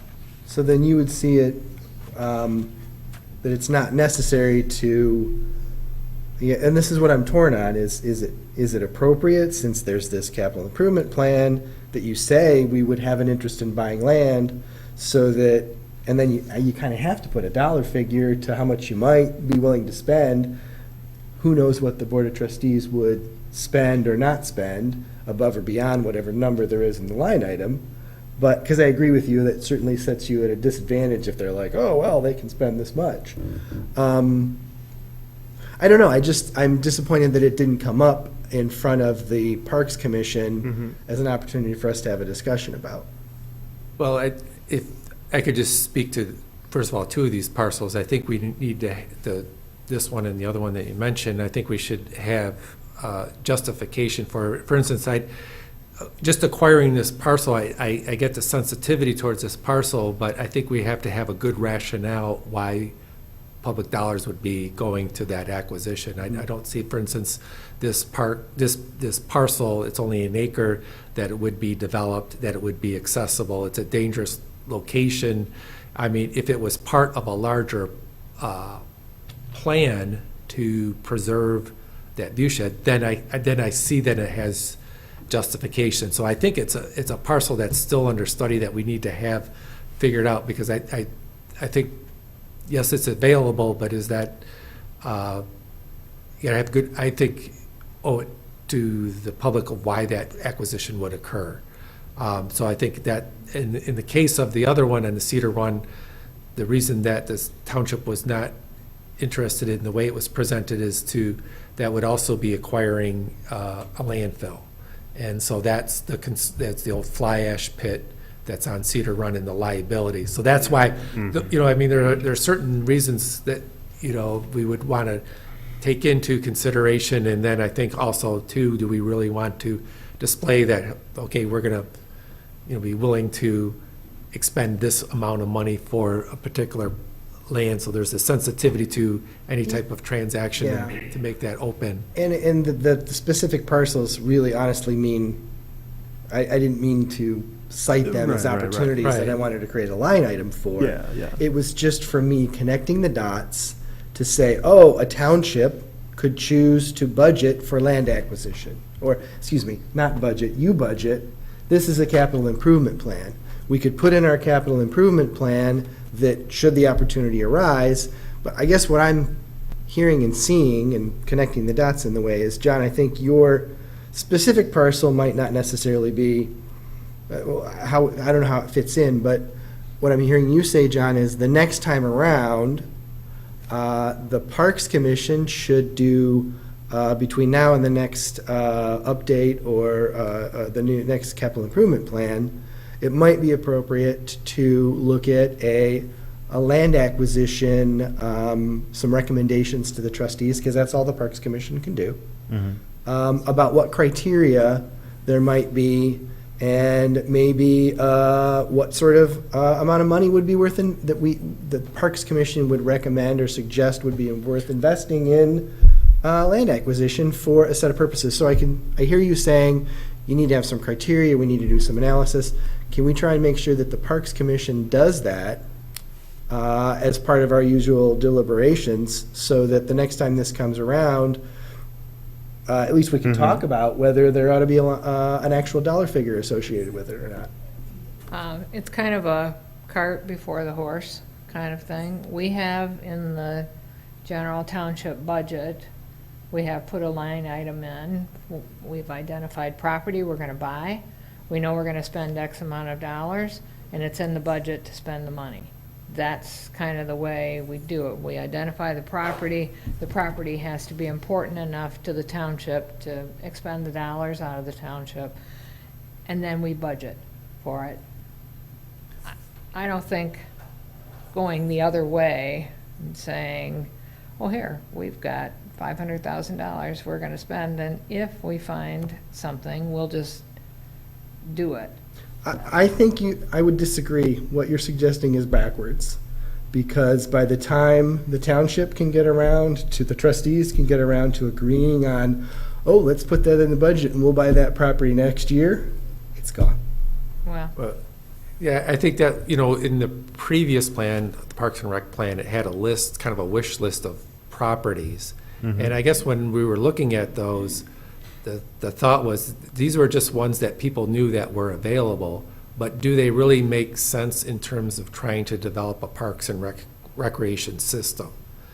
They, just because it's available may not fit into the mission of what we're trying to do in terms of Parks and Rec. So that's what I think Molly's talking about, is to have some strategic thought process into, there may be, so for instance, if it's adjacent to one of our existing parks, and we see that it's, sensitive environmental property that could really be a good asset to that, then that's when we would want to move forward on that. But just because it's available and Well, but you have to have you have to lay the groundwork, and I think perhaps the wrong way to, the way we went about it before, I wouldn't want to repeat that. I wouldn't want to identify parcels we're interested in. I would want to identify criteria for things that would be valuable, things that, when the opportunity arises, we would want to have some analysis already done by the Parks Commission or any other body. Maybe the same thing needs to be done in terms of land acquisition for public infrastructure, where there's criteria established for a new water tower, or what, not specifically, but that kind of public infrastructure, so we can say, should the opportunity arise, we have these criteria, and that there's been plans laid down so that the trustees can act in a quick manner, because a policy has been established for them to move quickly to acquire property that would be useful for public infrastructure or parks or anything. I think that's just, it's part of the evolution of the CIP, is to evolve as a township so we have some policies in place where, and I don't know about the line item or the money assigned to it, but I see this as a means for the township to be in a position to say, we can act on this because we've already thought about what sorts of land would be useful to us in the future. And I'm really, The township can act pretty quickly if the township wants to act pretty quickly on acquiring land. I mean, we were able to pick up the property for River East. where does that money come from, though? We have general fund money that we can pull, or sometimes we get grants, or we have other ways to get it. We don't just lay out money for, because we want to buy this little piece here. So it's got to make sense to the township. Right.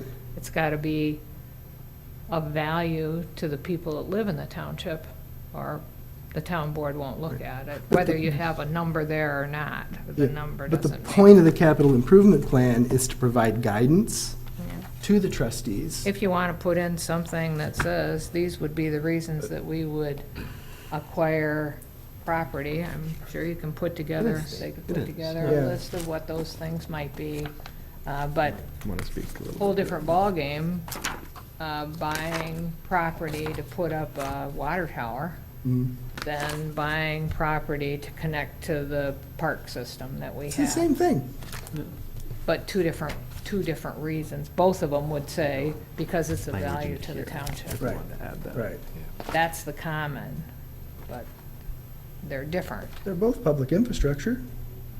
But- Whether you're providing drinking water that provides for the health and well-being of the community, I'm or. not saying one's more important than the other. Okay. I'm just saying it's got two different Purposes. two different purposes. Both of them are gonna be to benefit the township, or they're not gonna get done. So- Right. And if we have this planning done by these different, it's not just the trustees that have to come to a conclusion. The trustees can look at the recommendations of the other commissions and have that information. I mean, the trustees make the final decision, Yeah. but you have other deliberating bodies that you can rely on. So, I mean, all this to say, this capital improvement process, as I've learned more about it as we've gone through it, I think it's a great evolution of our township. And I look forward to, I'm already looking forward to the next round of engagement in it. So when we did the most recent Parks and Rec plan, we changed that model as opposed to listing out 20 properties that we want to buy. We changed it, and there is criteria in there that talks about should the properties arise or be identified as potential acquisition for developing the Parks and Recreation system or the park system. There's criteria there. So that's where we would do it, and it's probably most appropriate in the plan. In the case of, for instance, like trails or bike paths and that type of thing, we have some criteria that's already been developed on how we determine what pathways are more important based on populations served and so forth, density, connections between, parks and other types of walking destinations. So we have some of that criteria. The water and sewer system is really dependent on development and able to, serve those areas. So there is criteria in those systems. So they're not necessarily identified here within the CIP, being that this is more kind of at the end of the line as a budget tool. So those policies, they are in place, but they're not apparent here.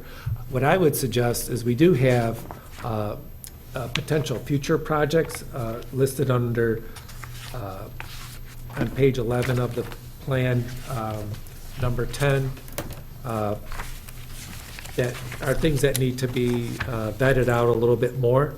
And we could potentially, I think this property here on McRae Hill might be identified as that. It might be appropriate, because that's where actually we're at this time. Well, to be honest, I really wanted to have the discussion, and it made it more of a discussion than I perhaps anticipated it would be. I'm not inclined to make a recommended change to this, because I think a lot of deliberation has gone into it. I just thought it was important to acknowledge what John had brought up and my own thoughts, and I liked Molly's thoughts too, because I think there is a really good, we ought to deliberate on, if there should be a value in the CIP at all, and if so, how much it should be. But the point of what I hope to have achieved tonight was just to say, next time around, let's look at this more closely. Yeah. And I think there could be a couple things. If you want to keep the language recommended as is, you could also echo or at least cite that the Parks and Rec plan does have the criteria for acquisition or other guidance for potential future projects, and the Parks and Rec Commission can be the kind of vetting house for those types of projects. I think to kind of summarize, or at least attempt to summarize, mostly to have some amount of flexibility if an opportunity arises. It seems like, at least from my perspective also, that doing the CIP also at least provides all the data of what's on the horizon.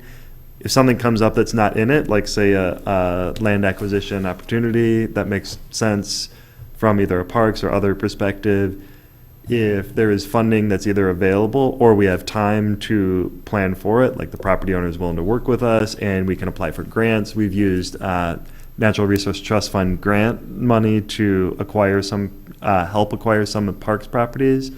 That at least gives us time to put it in. If it's something we need to act on more quickly, having the CIP knows what you're already there. It could be kicked back to Parks and Rec or others to say, this is something that has arisen as priority. Should it rise to the top? And if so, do we need to bump something that was scheduled for this coming year to something further out to take advantage of that? I think the CIP just shows what's on your radar, and you can use that as a guide as it comes up. But so I think there's some kind of built-in flexibilities by having it as well.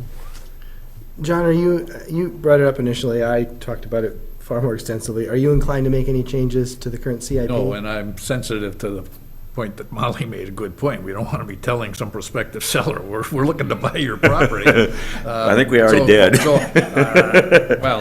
I'm trying to speak It's come to up before, others in the so that township, it's and known. yeah, it's not the Yeah. first time, So- but I didn't see any evidence that it's been heard, but I'm hearing. Yeah, there's a no, lot of it's evidence. been talked about before. I'm fine with that.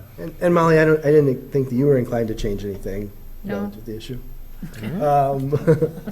Are there other aspects of the CIP that, John? I just have one other question. Assuming we're going to recommend this, I kind of want to educate myself on the asset inventory at the end, page 2930. The second column from the right says book value net. And I don't have any reason whatsoever to challenge any of the numbers. I'm just curious to know where those numbers come from. Is there a CPA or somebody that Yeah. does all that? So, Yeah, okay. and that's where we pulled a lot of this information. The asset inventory is a work in progress. We may, talking with the engineer, we maybe also try to get in water and sewer infrastructure in here too. The idea in this whole asset inventory is to understand that every asset that's made an investment by the township has a certain lifespan. And we want to anticipate at some point that these things are going to need to be either retired or they're going to need to be replaced with new costs. So this is a work in progress, but yeah, that's where that comes from. Thanks. Just a couple questions. Is this reviewed and amended annually and then continues on a rolling 5-year basis? So next year it would be 2027 to 2032? Correct. Okay. And the budget year is the one that's probably is the most accurate. The other ones are really kind of in a state of flux. That makes sense. And I like that it gives strategic direction. I'm assuming from the conversation, if something emergent comes up that requires a big expenditure, the township board makes that happen, and that's how that functions separately from the strategic vision of this. Well, if there's this can be amended in the mid-year as well. Okay. So the committee will still remain intact, so the committee offers an opportunity to vet things and would probably be the intake for, let's say, a project comes up that the township should be considering.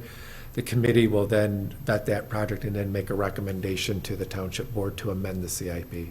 Okay, so then my last question is, if this is kind of continually amended as needed, is there any kind of built-in evaluation process? Like, if we're sort of moving the goalposts appropriately when it's needed, is there a mechanism in place to look back and say, well, how did this process go? Was it successful? What could we do differently? It's something we haven't thought about, but I think that would be very helpful. At this point, it's been a little bit like herding cats trying to get it put into place, but that's our goal is. You all have done an impressive amount of work into a concise document that's readable, and I appreciate it, and I can understand it's like herding cats for sure. Yeah, it's just something that hasn't been in place, but this, I think, will make better decision-making for the township that's more efficient and better use of public funds for the advancement of the township in a way. Also, it provides some transparency so people can, it helps the board to have one place where they can see all the projects that are going on. It also allows for the public and others to see that as well. Because there's this is a very large community. This is a lot of things are happening in Garfield Township, and this is one way to have a handle on those things that are happening. I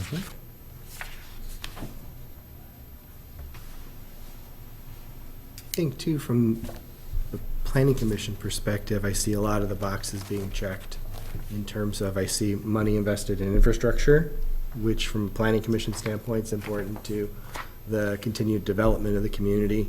Money invested in parks and recreation. And, but other issues that I'm seeing here too, plans and studies. There may be a need for, as we continue to evolve this, that the planning commission be consulted in future years to determine if money should be allocated as a recommendation in capital improvement for plans and studies. And that's not something that came to us. Certainly, you were talking about the South Airport. That's not district. Corridor. Thank you. Yeah. Corridor. I think that staff's going to do most of that, but maybe it belonged on here, maybe it didn't. But it came up as the CIP was, I think, nearing or in the It scopes middle. out that there's like something like an engineer or something. Yeah, when we scope that out, and then we can figure out what a cost would be for that, then we would amend that, include that in here, and that's would be the placeholder. I think in the criteria, it identifies plans and studies that exceed, I think it's $10,000. So that we can amend that and put that in place, and then that kind of gives indication to the township board that that's a requested expenditure. Okay. Well, I think I'd beat it to death. Anybody else have any other thoughts or comments? Well, I'll make the motion if nobody else has any comments, that proposed capital improvement plan as attached to the Planning Department Report 2025-86 be recommended for adoption by the Township Board. I'll support. Okay, we have a motion by Robertson, support by Fudge. Is there any further discussion? All those in favor signify by saying aye. Aye. Any opposed, same. Motion passes. All right, we are on to our second opportunity for public comment.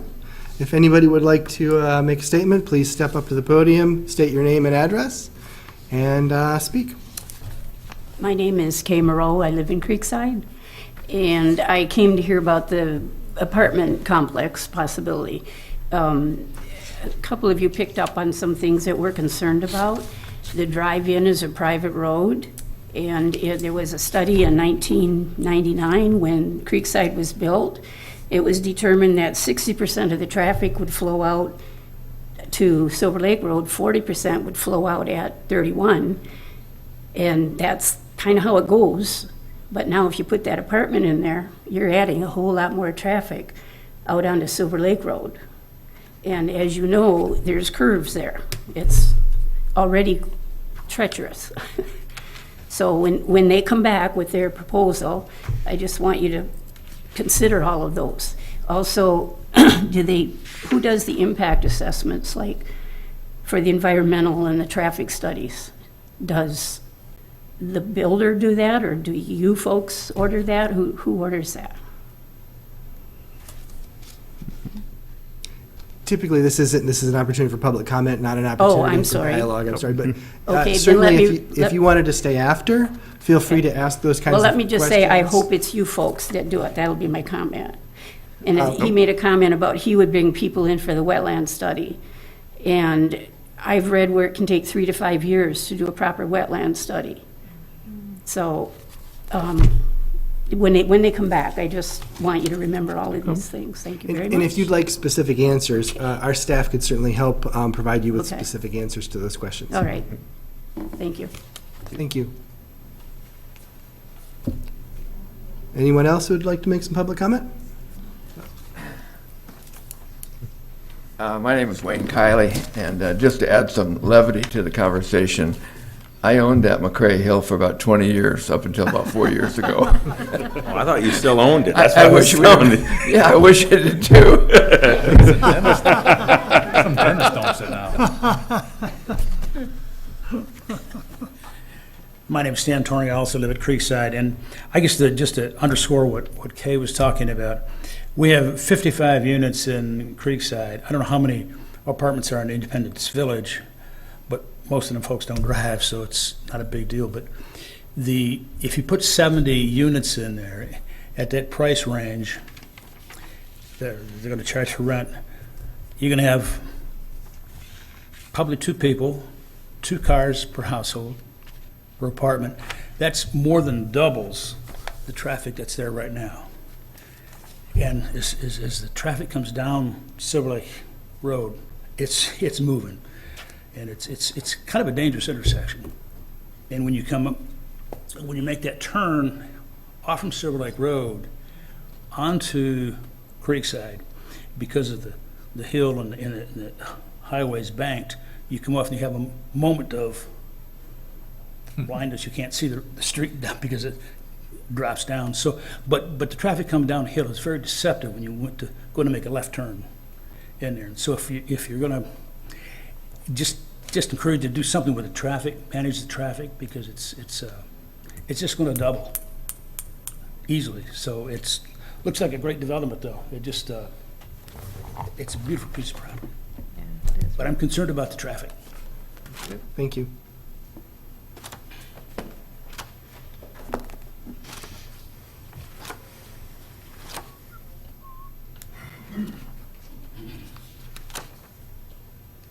My name's Cliff Boyd. I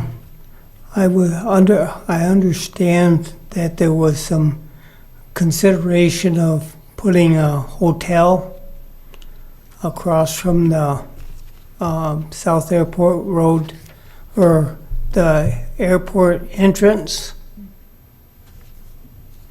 And I happen to own a Cliff's Rifle Shop, and I also own the house next door. And the house next door is zoned residential. We have, where Cliff's Rifle Shop is, we have obviously commercial, C1. C10 is zoned the back portion of that property. And what my comment is, are you folks entertaining the idea of rezoning portion of South Airport Road from where we own, which is Cliff's Rifle Shop and the house next door, and from there to Town Line Road? Is that in consideration? That's my concern.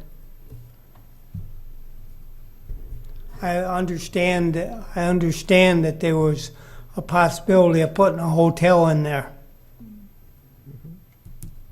Thank you. Thank you for your comments.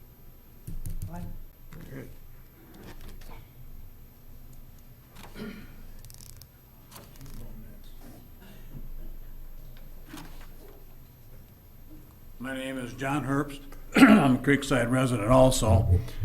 When we were speaking earlier, when we were talking about the Creekside apartments, excuse me, you said the density was figured on the total acreage that was being considered. So 11 acres, and you had numbers, I forget per acres, you might be able to go back to that.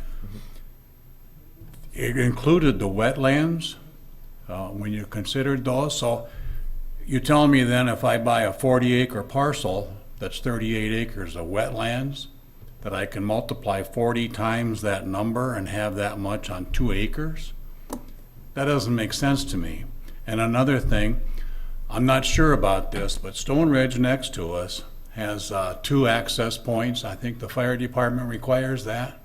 Is any of these places that are kind of closed in, there's no other roads to it. Creekside also has 2 entrances. We have our one that's a gated entrance actually at Buffalo Ridge, and then we have, as you come by Independence Village, that's our Silver Lake.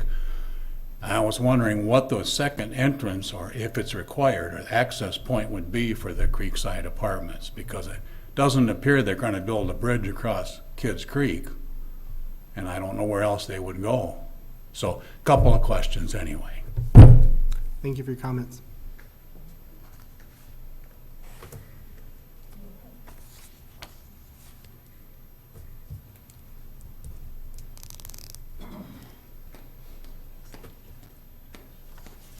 Hi, I'm Tess Notke, and I'm also from the Creekside condos. The developer mentioned that there was a need for apartments, but there's also a need for unique green space. And we have bobcats that are there. We have bears that travel through there. And there's unique native fauna that's there too. So I just want you to consider that, along with the consideration of the road going out. There's going to be a lot of bottlenecking. If you think of 72 units, plus 55 units, plus the nursing center there, that's a lot of people waiting to go off on a very curvy, busy road. Thanks. Thank you for your comment.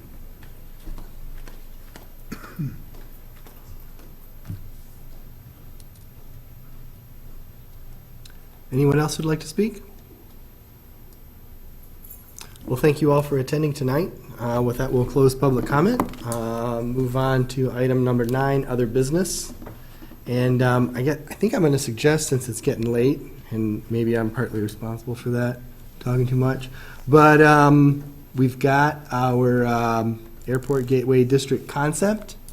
Thank you for getting that document to us a little earlier, and I think it gives us a little more time to review and take a look at it. I, for one, saw, this is just for discussion for our next meeting, so unless anybody has any specific things they want to ask that would inform their ability to think about it, I'm going to just suggest that we say thank you and talk about it next meeting. Agreed. All right, with that, we'll move on to items for our next agenda. It looks like we've got zoning atlas discussion, Airport Gateway District concept discussion, mixed-use neighborhood districts and zoning plan map follow-up, and South Airport Road Corridor Plan, all to discuss any other things that we might anticipate on that next agenda. That's it. All right, well, if there's nothing else anybody wants to talk about, we'll... Make a motion, we adjourn. Excellent. Thank you, Bob. We're adjourned.